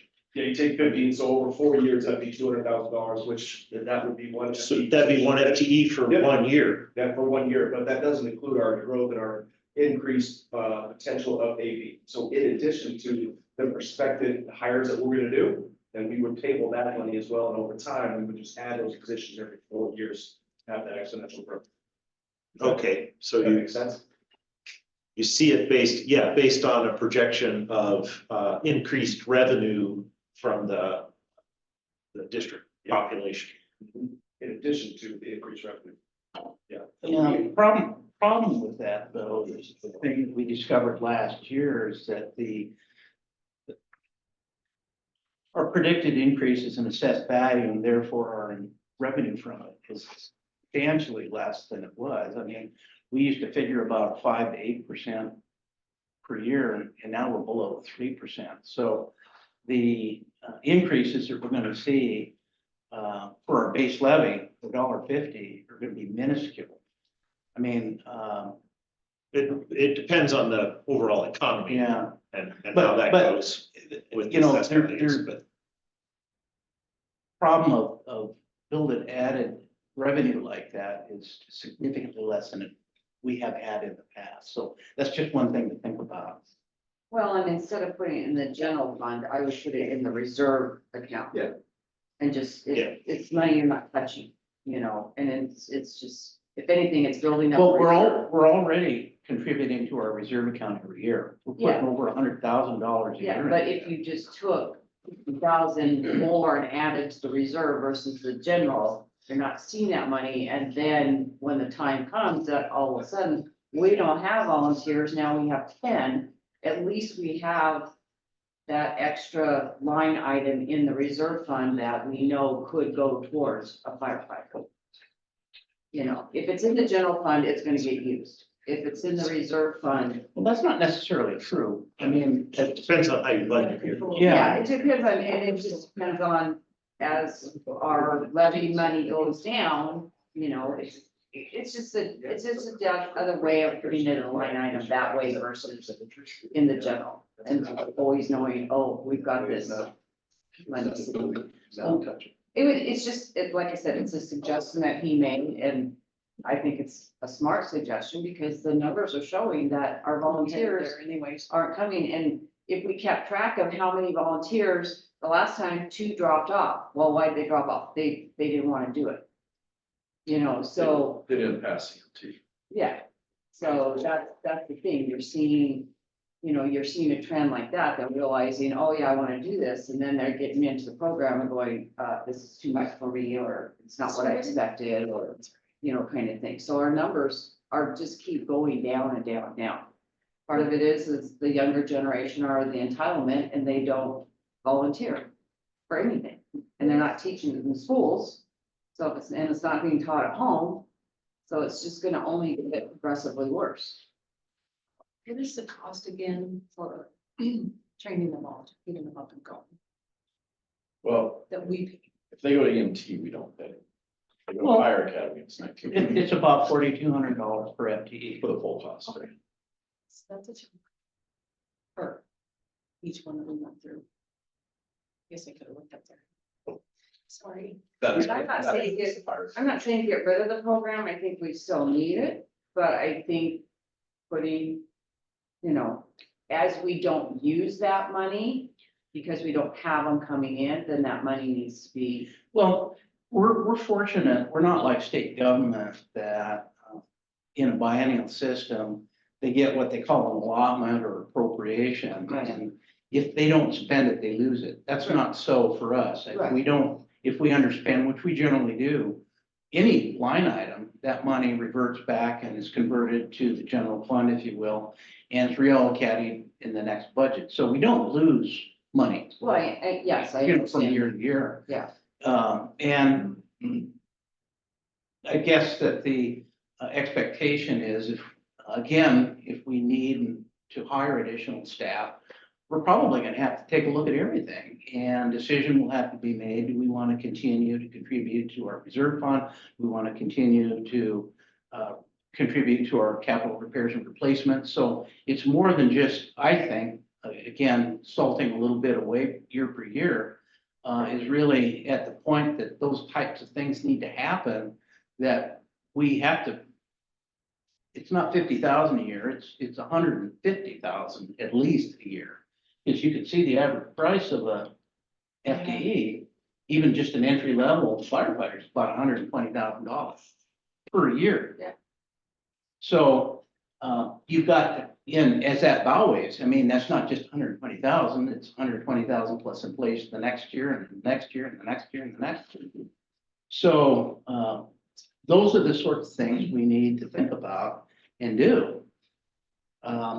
Frankly, that's what we've done in the 5-year plan, and why we're asking the voters to approve Prop 1 is if we need additional staff, we have to have additional revenue come in. So in that, are we also explaining to them that we are telling them that our volunteer staff has dropped from this much to Part of this? the message that we're sending. 'Cause In fact, this graph was used in our presentation last year about Prop 1 then for lifting, restoring the levy lid lift. So that is the main reason why we're asking for Prop 1. So the blue is the cost of our total career staff, and Yeah. the green is the cost I don't of know. a total volunteer program. So we'd be talking about shaving, is what I'm hearing the recommendation, shaving off. Right. A quarter or Yeah.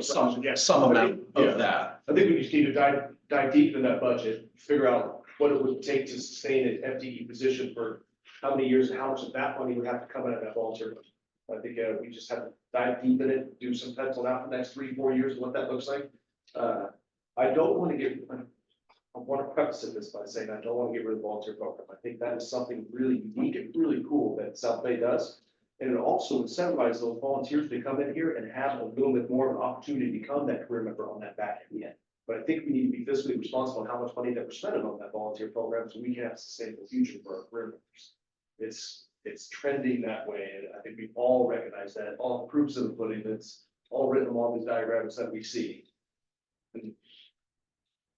And how many volunteers that we put through the program that we've actually physically hired? Because I know we've hired quite a few from the volunteer program. Got Ernest, Kevin, right off the top, last two. I mean, Jake's one of them. 5, 6, 7, 8. Almost everybody. Almost Just a everybody. couple that didn't. Yeah, so, It's like 3 or 4, Right. came from outside or came from over the 7, but most of them were 7. Do they get Which is a references from one benefit. interview? Yes, Yeah. which is a benefit to having the volunteer programs. We get to pick sort of the best of who we Right. want out of a bigger pool. Yeah. Internally, which is a benefit to volunteer programs. I agree. And when they sign up for that, is that something that we say on the front end, is like, hey, you get preference points, you know, based on the year of service, 2 years of service as volunteer. they get don't they get extra points on their, 5 points on their score. yeah. Okay, if we took half that money away from that volunteer budget, how much would that hamper our volunteer ranks of potential recruiting and all that stuff significantly? Well, the budget is set up for our goals for the numbers of volunteers that we do have in the 5-year plan. And we're shooting, and our estimate is average of 25 in the 5-year plan. Right. And the costs that are necessary to do that. We had average of 27 last year. It may slightly go down again. But I think that having 25 volunteers is necessary to carry us through and then provide the cushion necessary to do that, consistently staff the 2 fire stations, even after we achieve the target level of 28 career staff, if we have the money, to consistently staff 2 fire stations.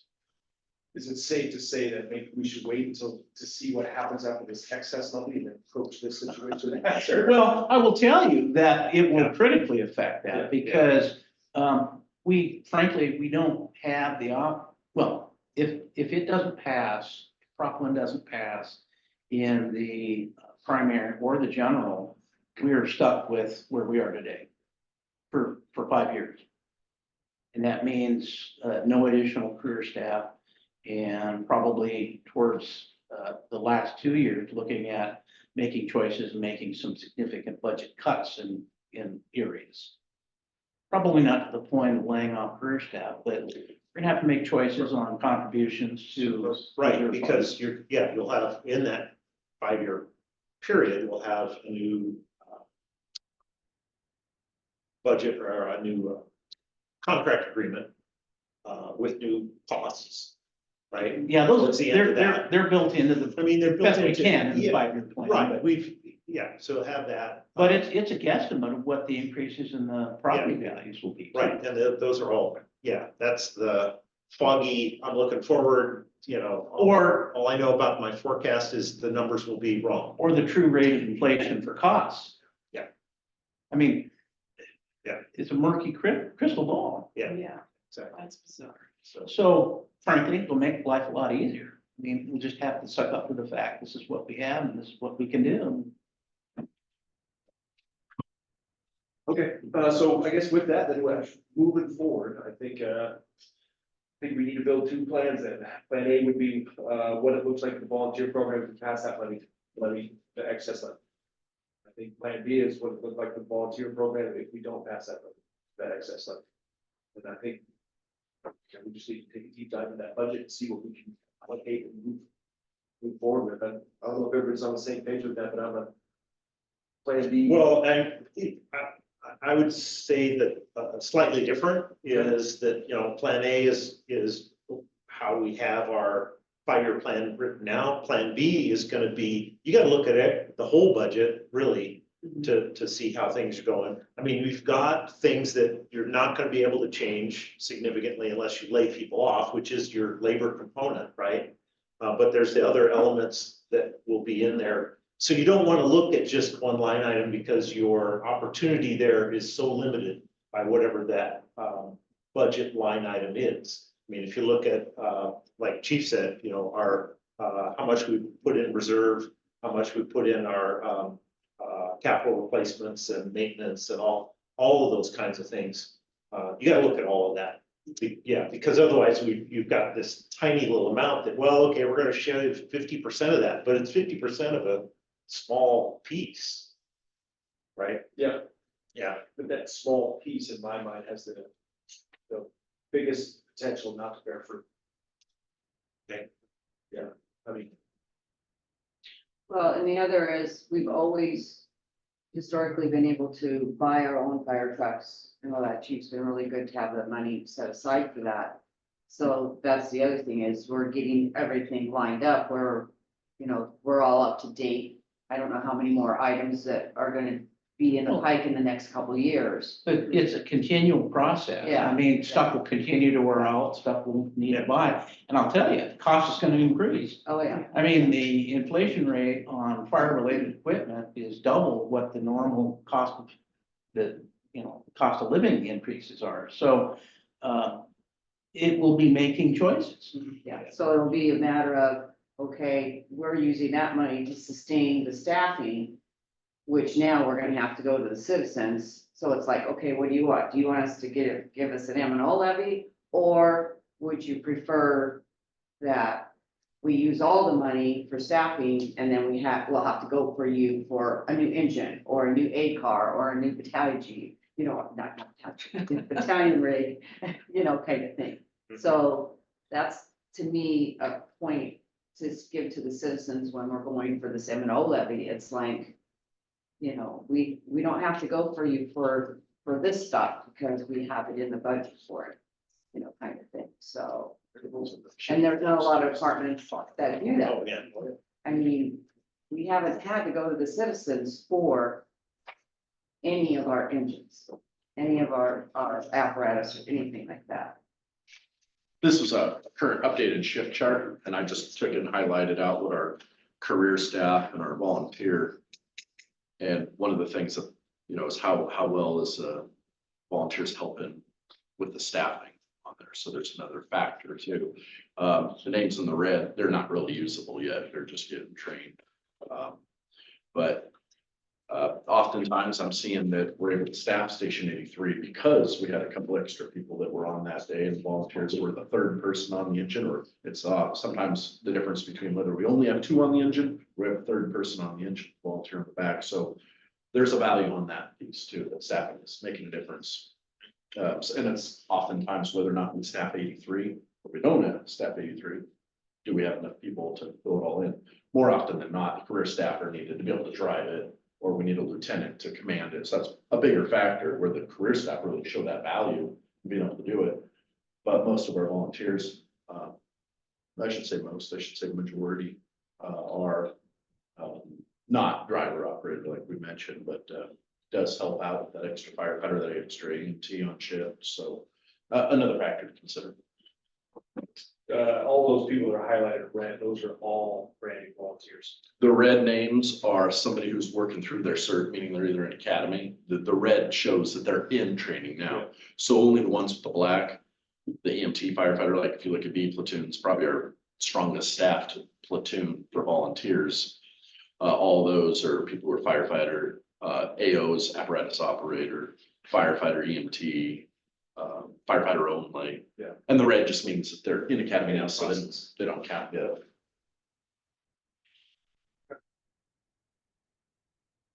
And then on the top, I just wrote the number of, we currently have a goal of keeping 10 volunteers per platoon is the current model we have now. And then so we just went up to 10, 11, and 11. But again, many of them are in the fire academy, in the EMT school, right?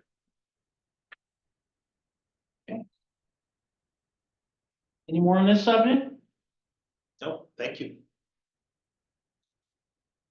All right, next one is talking about providing BLS transport service for a fee. So again, some historical background. Historically, we both 7 and 8 have been really dependent upon a private ambulance company over the years. In fact, that's before Medic One, totally dependent upon ambulance companies to provide medical care. In fact, my first years here, that this district didn't do much EMS at all, other than a car accident and from time to time, what we used to call respirator calls, which later were called CPR calls. The ambulance companies provided that. It was a private concern. Actually, in Thurston County, it was 2 different taxi companies that also had ambulances. So their taxi cab drivers with first aid training would jump from the taxi to an ambulance and respond to the scene. And you may or may not get somebody in the back of the ambulance when you're transported downtown St. Peter Hospital. So that's the way it used to be, folks. So and that was the model across the country. And eventually the Federal Department of Transportation decided, at least for traffic deaths, that was unacceptable and created essentially created the EMS program that we know of today. So it was done, interestingly enough, through the Department of Transportation that created all of this and created the Johnny and Roy's and everybody running around in medic units and everything. So again, the kind of one of the nice benefits was, and I believe that District 7 and 8 both had fairly good relationships with Olympic. We've, over the years, the vendors have changed, but the last maybe 20 years, it's primarily Olympic for this area. Many of our volunteers were employees of the ambulance company, so we had some value there of having somebody that was getting some experience being an EMT and more frequently than they probably would have gained being on shift here.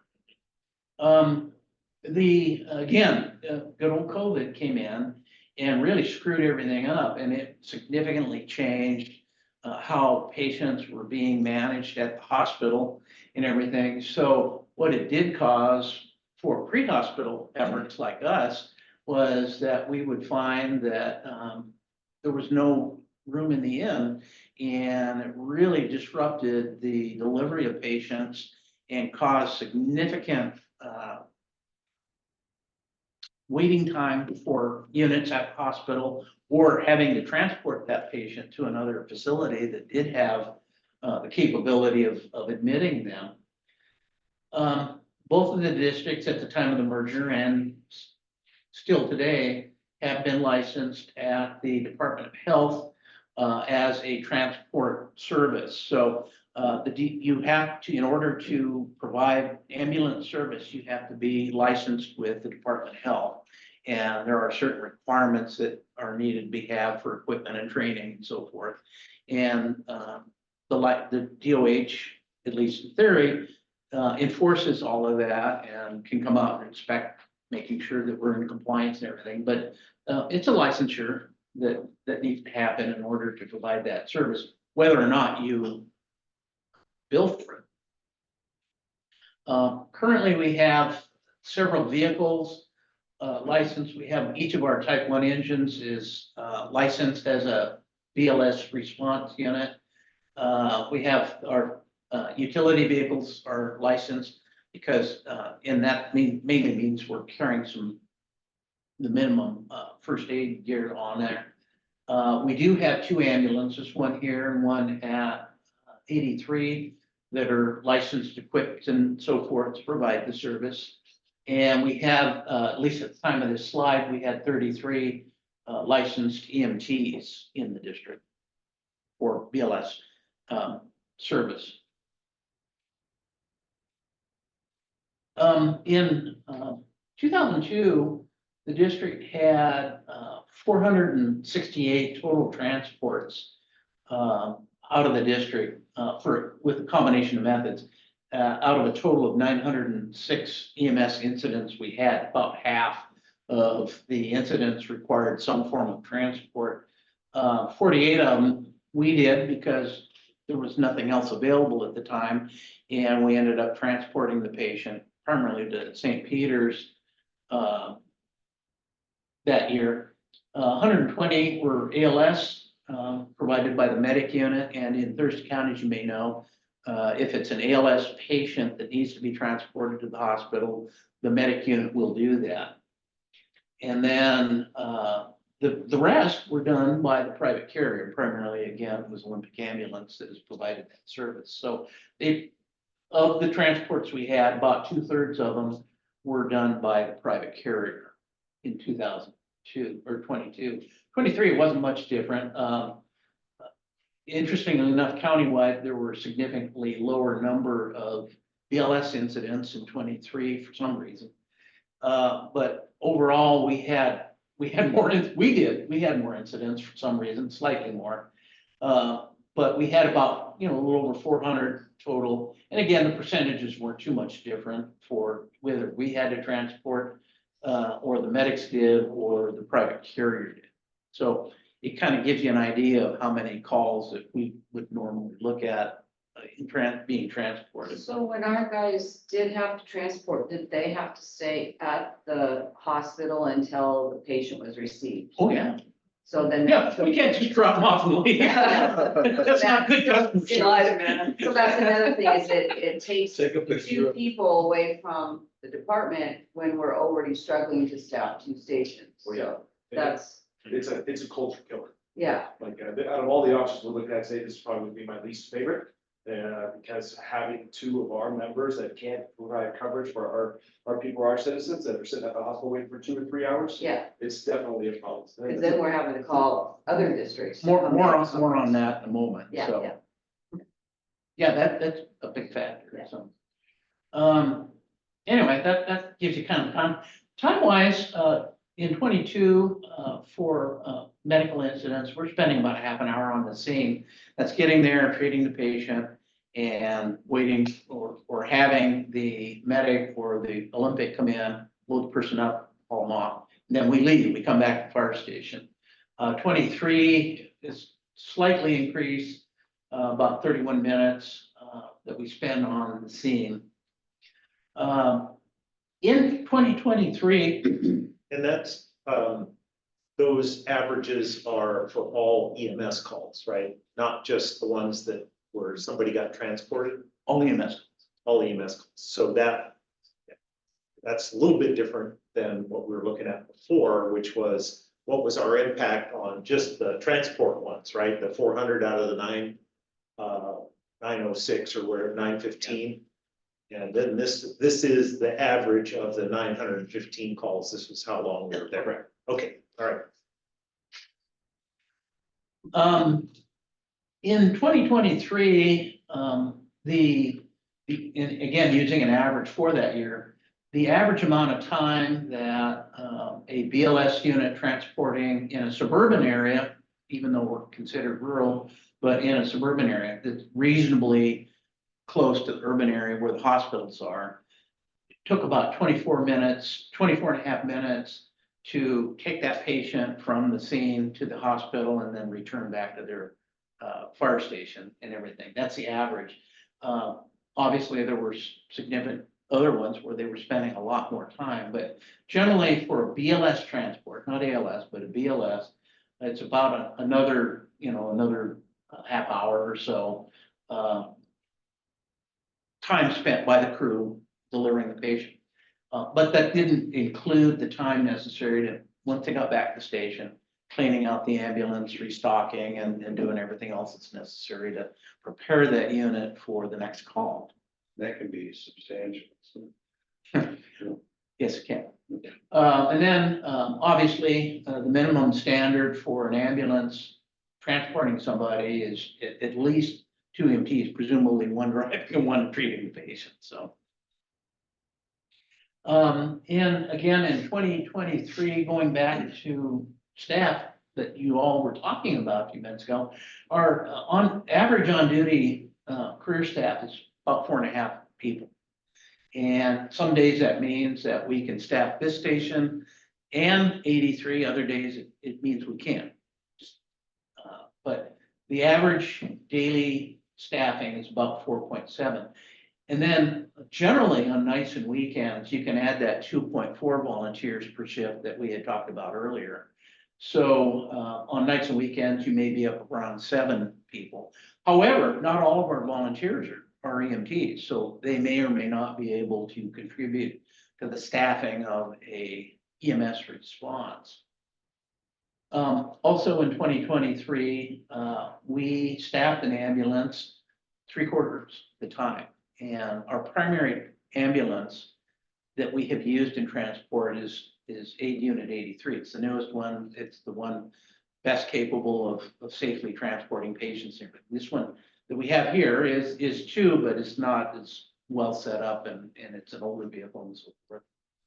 So You know, we do most of our EMS calls out of 83. Well, it depends. Yeah. So, what we typically do, if the call is in the 81 area, the 81 units will respond. If it's in 83 and it's staffed, they'll respond. And then it varies. If it's big enough where both of them need to go, like a CPR call, they both will. But generally, the response is from the nearest station. And generally, our current response is that the officer may choose to respond with an engine company and use the engine to respond to the aid call. Here at 81, at 83, it depends on who's on staff at the time. We have shifts that are dedicated to staffing the aid car instead of the engine necessarily. And they may or may not respond with the aid car rather than the engine. So Oftentimes why it appears that 83 is the EMS one is because engine 81 is more often than not the one going to the call. Mhm. And then when they need to transport, they say, well, they try to get a private ambulance, but when they can't, they're saying, hey, 83, we know you guys are out there. Can you grab the aid unit? So it's less of a geography issue and more of a, this was the crew working it, and then they need the aid car. And those are the folks sitting out there and they can bring it. Did you cross staff that engine 83? So they bounce from the engine to the 8 buggy to staff it? Pretty much, but we're not potentially cross-staffing. It's just, those are the two folks there and we need the aid unit that day. They would be on the engine. We're not calling it cross-staffing, but essentially they jump off the engine and they take it. We just don't have a cross-staff official program because they're not technically always staffing the aid unit. Yep. But if needed, then yes, we just close down engine 83 so they can take the aid unit. yeah, our primary target is to say that we're staffing an engine. And for EMS or fire or anything else, is the primary boat that gets sent out is an engine, type 1 engine. Yep. Depending on who is at 83, and there are some that the battalion chief may choose for whatever reason are not qualified to drive the engine yet or something like that, especially if they're volunteer, they'll actually assign them to the aid car. But as hopefully, you know, that we're moving away from that gradually. But the standard unit of measure for response is an engine generally for us. So if we're sitting back on a particular day and we have a full engine company, 2 full engine companies, 81, 83, and we have overstaffing, we put 2 volunteers on that 8 buggy. Yeah. We did. On a really happy day, we can. Really happy. Yeah. Spitball here, what percentage of those really happy days really kind of come to fruition? Hardly ever. Yeah, occasion. I think Derek will do this. Well, 10%. sometimes Saturday was the first time in a long time we've had 2 engines and 8 staffed. Yeah. Generally, on average, we either have 2 engines with 2 and 2, plus a third person in the back, or 81 staff with 3 and a 2-person 8 company. We think once a month, that time. So rare. It's so intense. Yeah. So. In the summer, in the summer with vacation leave, never. Yeah. I mean, it's Very seldom. so.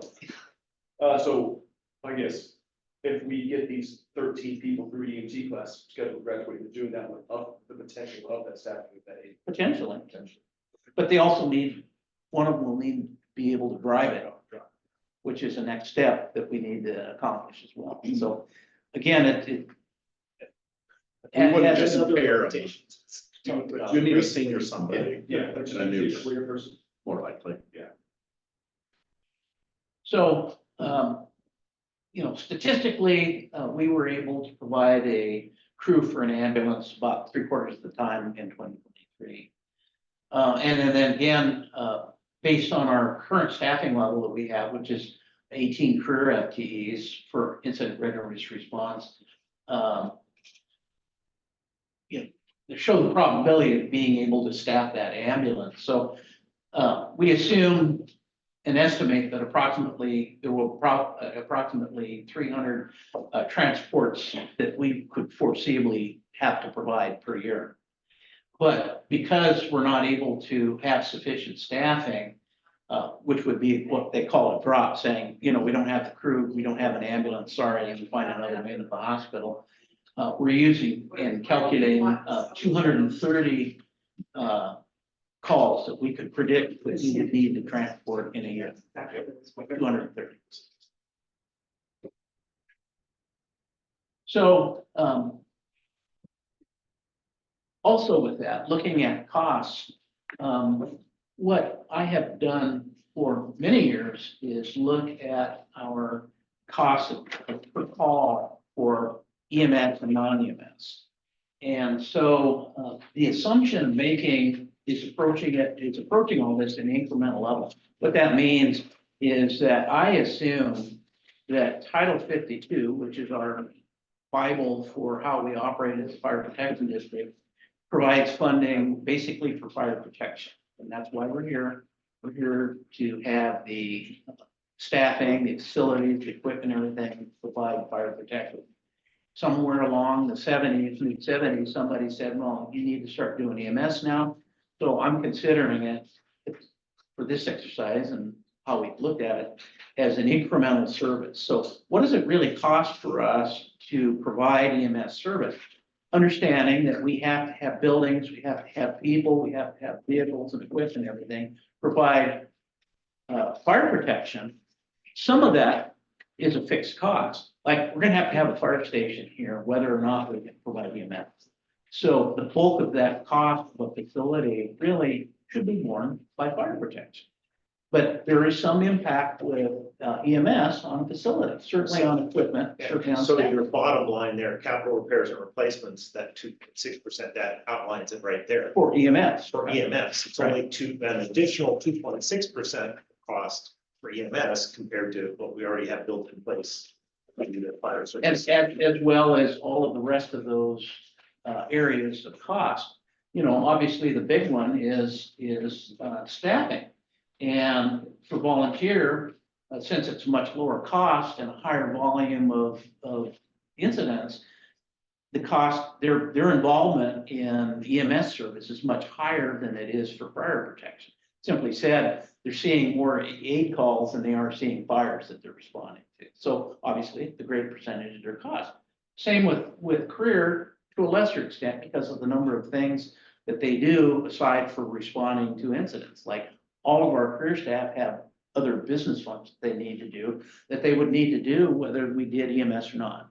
Maintain equipment, train people, you know, all of those sorts of things. So these are the assumed percentages of the incremental cost for EMS on the district. Does that make sense? I mean, is this an understandable? Okay, good. And each year it changes, bearing obviously based on what the costs are and what the percentage of EMS calls are of our total call volume. So, but this is all for 2023. So this is the table, and I think I shared this with you in January and February, showing you what more detailed breakdown. So for example, the cost impact for our overhead or administration for EMS was about $60,000, you know. So, and then for each of those line items, it all adds up. Just where's the, does it do the laser thing? Oh, anyway, So right about it. back. So this shows basically the numbers of calls, and you can see obviously that we have more aid calls than we do fire calls. But the total cost, you take that and you divide by the number of calls, and it drives the cost per call. Jeez. Does that make sense? Yes. So you take this number and divide it by this, and then you get this. And then that is just for operating costs. That does not include capital. So then if you add in the capital amount, it gets to this amount. So the base amount, what it costs us to respond to an EMS call in 2023 was $1,738 per call, regardless of what kind of call. Again, it's an average. That's what we paid just to go to it. Yes, that's true. That, and it includes all of these elements. So from that total cost, then we figure in our friends at Medic One, who taxpayer for EMS services in the county. provide us some seeds and stems of money that we get to help pay for our EMS service delivery.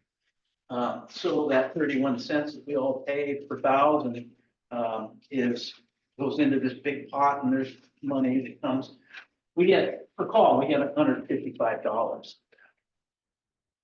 So I mean, it's better than zero. Yeah. So really what that does is create a net cost per call for EMS at about $1,600. With these slides, have you projected, what it looks like to recoup that cost by billing for service? Yeah. So And then being able to collect on it, That's a whole. what's that? and then being able to collect on it. Yep. Well, hold that thought. So does everybody understands the concept of per cost and dealing with the incremental costs? Not that, that all would go away if we suddenly decided not to do EMS. I mean, because we're leveraging fire protection, but essentially that's what it means. So, and this just summarizes it. Basically, if you consider that our average cost per EMS call is about 1,500 net. So that cost also includes the assumption that we don't typically provide BLS transport service because that, potentially could increase our cost providing service per call. And that the other thing is that the labor allocation is based on readiness, not response. So it's not the hourly rate of an EMT on that call. It's the cost of having them available to respond to that call. So, for example, you can see the difference here. In this $1,500 is now if you reduce the average hourly cost for labor and benefits for a firefighter EMT, it's about $32 per hour, just straight labor and benefits.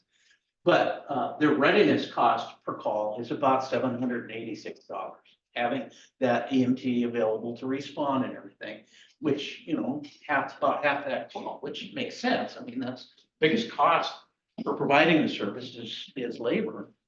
So anyway, so in that $1,500 is the labor that's involved in being ready to respond to that call. So further, looking at some of the costs, we would have to increase our cost, provide that service, because it's not something we typically provide now. So using an estimate of 230 transports per year, which we would effectively have with our current level of staffing, the biggest question we have is exactly where Gloria was going with. Do we have sufficient staff available to provide that service? Especially considering the fact that we would have the out of service time where they're literally out of the district, unavailable for the second call. And what it does, it basically doubles the amount of time that they're committed to that call, because they're leaving the district, going to the hospital, dropping off the patient, coming back, and then trying to prepare that vehicle for the next call. So that's a consideration that's really important to have. And when we're not at 4.7 staff during the day, career staff during the day, maybe it's 3. And if 2 of them have to hop on an ambulance and spending time waiting to unload their patient in St. Peter's, we get a second call or structure fire or another EMS call. We're in a world of hurt. So that is a consideration that we need to have. We would also be looking at greater cost, going back to that $786. What is the impact on the labor cost for that? And I'll talk a little bit more about that in a minute. Certainly, we would need to consider what the impact for our equipment maintenance and operations would be. We're using our ambulance more and more. We're using supplies and goods to treat the patient, and obviously there will be costs involved with that. Obviously, there would be impacts to our replacement. If we're using our ambulance more, we're wearing it out faster.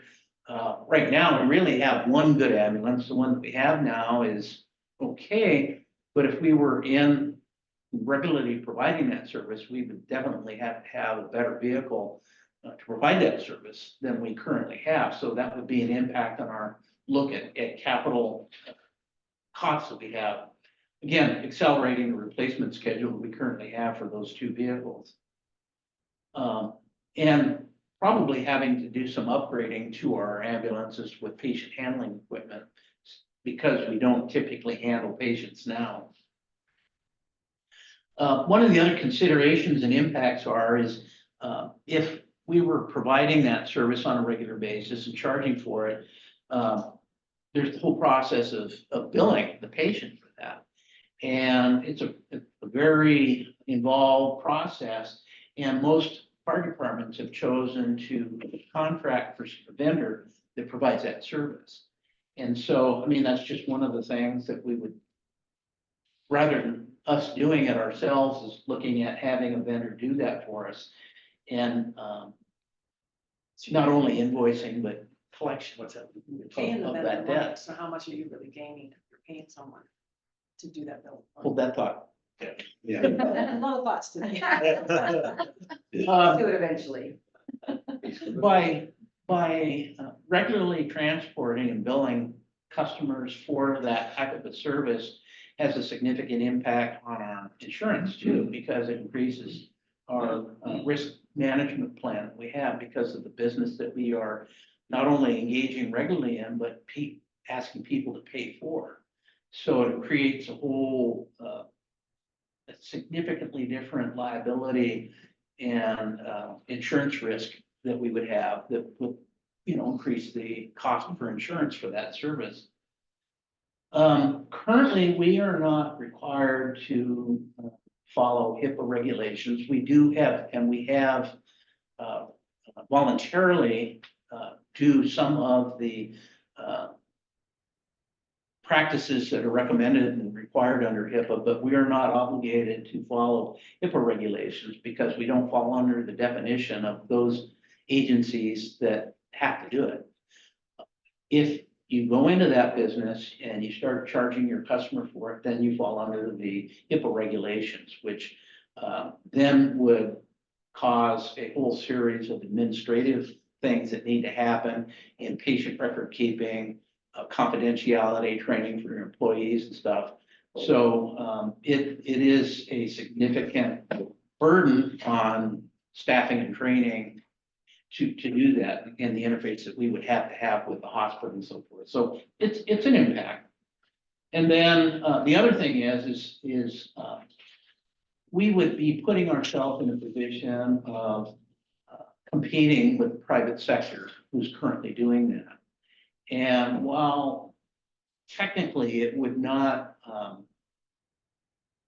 initiate some sort of a legal action, because we're not a municipality. If we were a municipality, it would require us to do certain things in order to set up this service, because we have a viable, competitive private sector ambulance now. We would, if we were a city, for example, we would have to prove that the private carriers were not doing their job. We'd have to prove a need to the state that we have to set up this system, and we're going to regularly conduct BLS transports and charge. The fire district, we're not obligated to do that, but there's some question about how that could be dealt with in licensure, and that's come up here in the county a couple of times, but it's again, something we need to consider. Obviously, there are potential benefits as well, and so it could provide a little bit quicker on-scene delivery of patients to hospitals. But again, that would be one thing. One thing it does do, and one thing that I learned, I was an EMT here before I went to college, and I lived at the fire station at WSU and was a firefighter there. They provided, the college fire station provided BLS transport for Whitman County, literally. I mean, there were 3 fire departments in Whitman County that provided transport. The college was one of them. And I had never been involved in ambulance work before. And boy, I'll tell you, that was an eye opener for me. I mean, you know, it was kind of neat to go out there, do your thing and then go back to the fire station, but you had to, in Whitman County, you rode in the back of an ambulance with that person, the patient, to Spokane or to Lewiston. So you were back there a long period of time. And it was an eye opener for me, let me tell you. And so there is a lot of good, I think, good experience that an EMT can have by being a patient care in the back of an ambulance from the transport site to the hospital. And that has been a lot of the value of having volunteers who work for ambulance companies, because they got that and they became good EMTs, kind of like. And again, the having the continuity of care from, you know, we're there, we're transporting you, we're there when we deliver you off to the nurse and the doctor, can improve the customer service that we have with the patient and everything. So clearly there are benefits that can be had by having this type of a program. And then looking at the cost benefit of that, these are the same numbers that we looked at for the gross cost per call for any EMS call. The same that I had shown you before. And then if we chose to provide that service and what we would and charge for it, these would be the additional costs that we'd have to incur that we don't currently incur. So I mentioned staffing before, and I didn't put a number in there because again, it's the fact that we are staffing anyway, and it's more of a sunk cost. It's not directly an impact. And that's true to a point in that at the point that we would start to have adding people specifically to staff an ambulance, we'd have to put that number back in. We would have to consider that. But for 230 calls a year, that it's reasonable to expect that there wouldn't be an incremental cost for providing that service simply by transporting and charging patients. So I left it zero. We would have increased costs, obviously, in supplies and consumable Band-Aids, oxygen, you know, things like that. Obviously, we'd have to look at equipment necessary that we have, or have to replace equipment that's being used more frequently in the ambulance. Vendor costs for invoicing management. The current vendor of choice for most of the departments in Thurston County charge about $25 a incident for the process of invoicing the customer and follow up. Does not include collection. So, and then administrative costs, increased insurance costs, compliance with HIPAA regulation, everything's about $15 per call. And then the impact of having to replace 2 ambulances more frequently would be about $35 per call, which was more significant than I had figured. So anyway, per call, if we chose to do this, would be an additional cost of about $138 call. For the total cost of per incident would be $1,875 doing BLS transport. And we're almost done.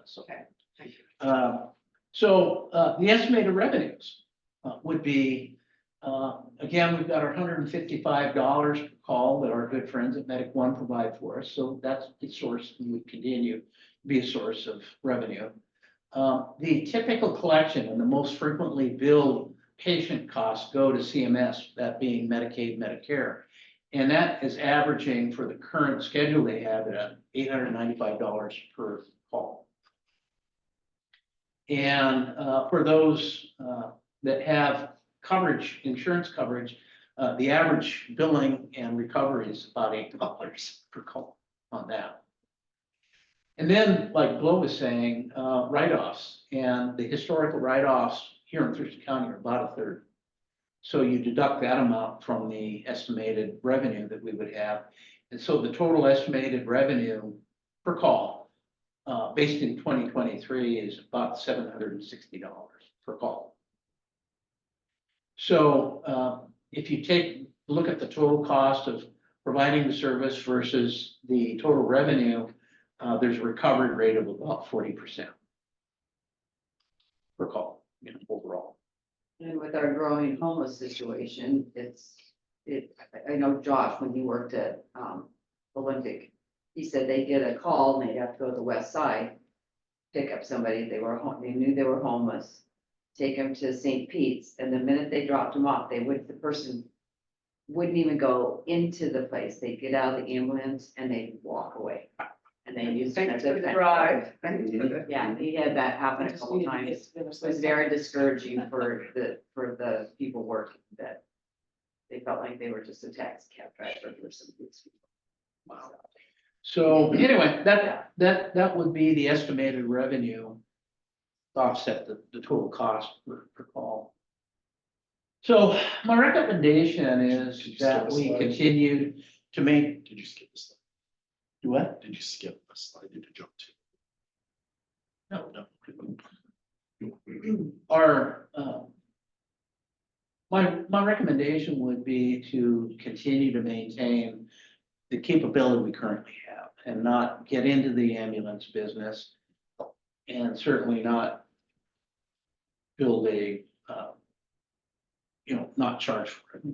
And primarily, and it isn't even financial, is that really right now, we have such uncertain ability to staff around the clock, to have adequate number of people that we can afford to be out of the district on a, for those 230 calls to really commit to having that program. And my thought would be, if we decide to get into the business, we're in the business. I mean, whether we have 1 or 230 calls, so we have to be ready and able to do that. So we have to have all of those improvements in place to begin to charge patient one or have that service. So again, nonetheless, I don't think we have the predictable staffing that would be necessary to have available to provide the service.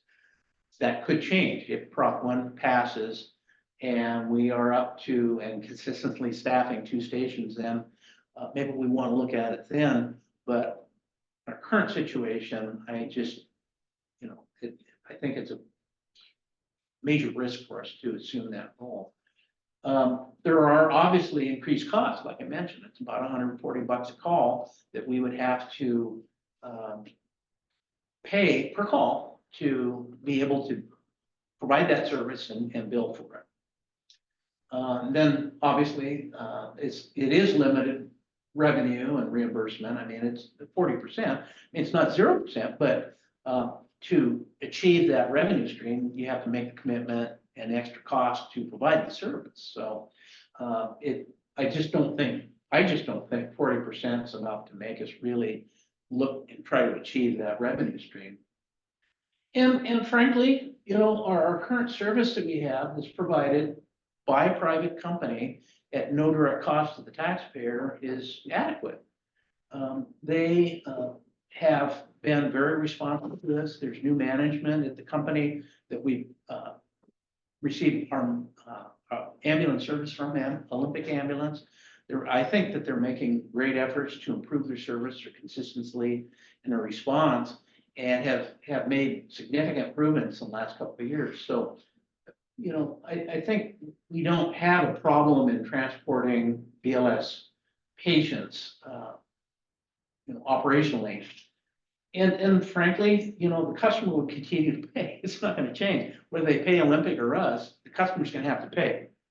And they are. So from the customer perspective, there's not an advantage necessarily, because I'm going to have to pay Olympic for that some function, or South Bay if we did it.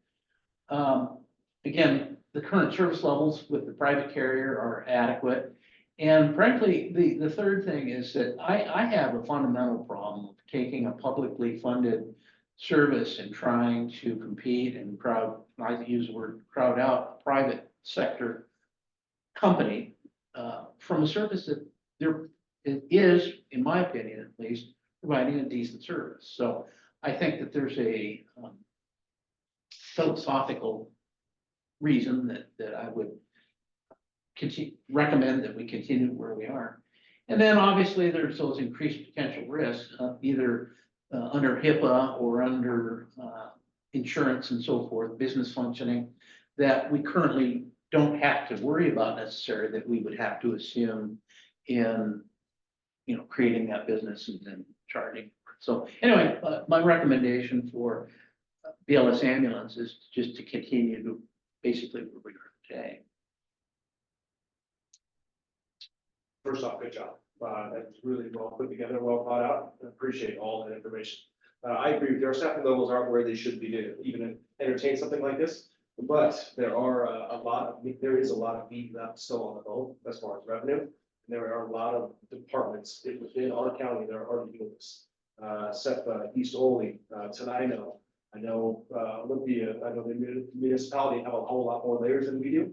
But they're gonna put two 8 buggies and transport everybody in service because of the problems of having those private ambulance. I do like the idea, and you kind of said it, like competing with those outside agencies, the private agency, that's a big deal. We don't want to push them out. But there also are people, there are members that we're going to serve, and we handle that call from cradle to grave all the way to the end of the transport. That's something to consider. Just by some simple math, on the 233 calls with a 40% accrual rate that we get, that's about $70,000 a year that we leave on the table for something like that. And we should at least consider that option if we can have the staffing, whether that's a career or a volunteer on there. If we pass our excess levy, I think this is something that we're just leaving money on the table by not considering this option. Can you go back one slide? Just got to see that.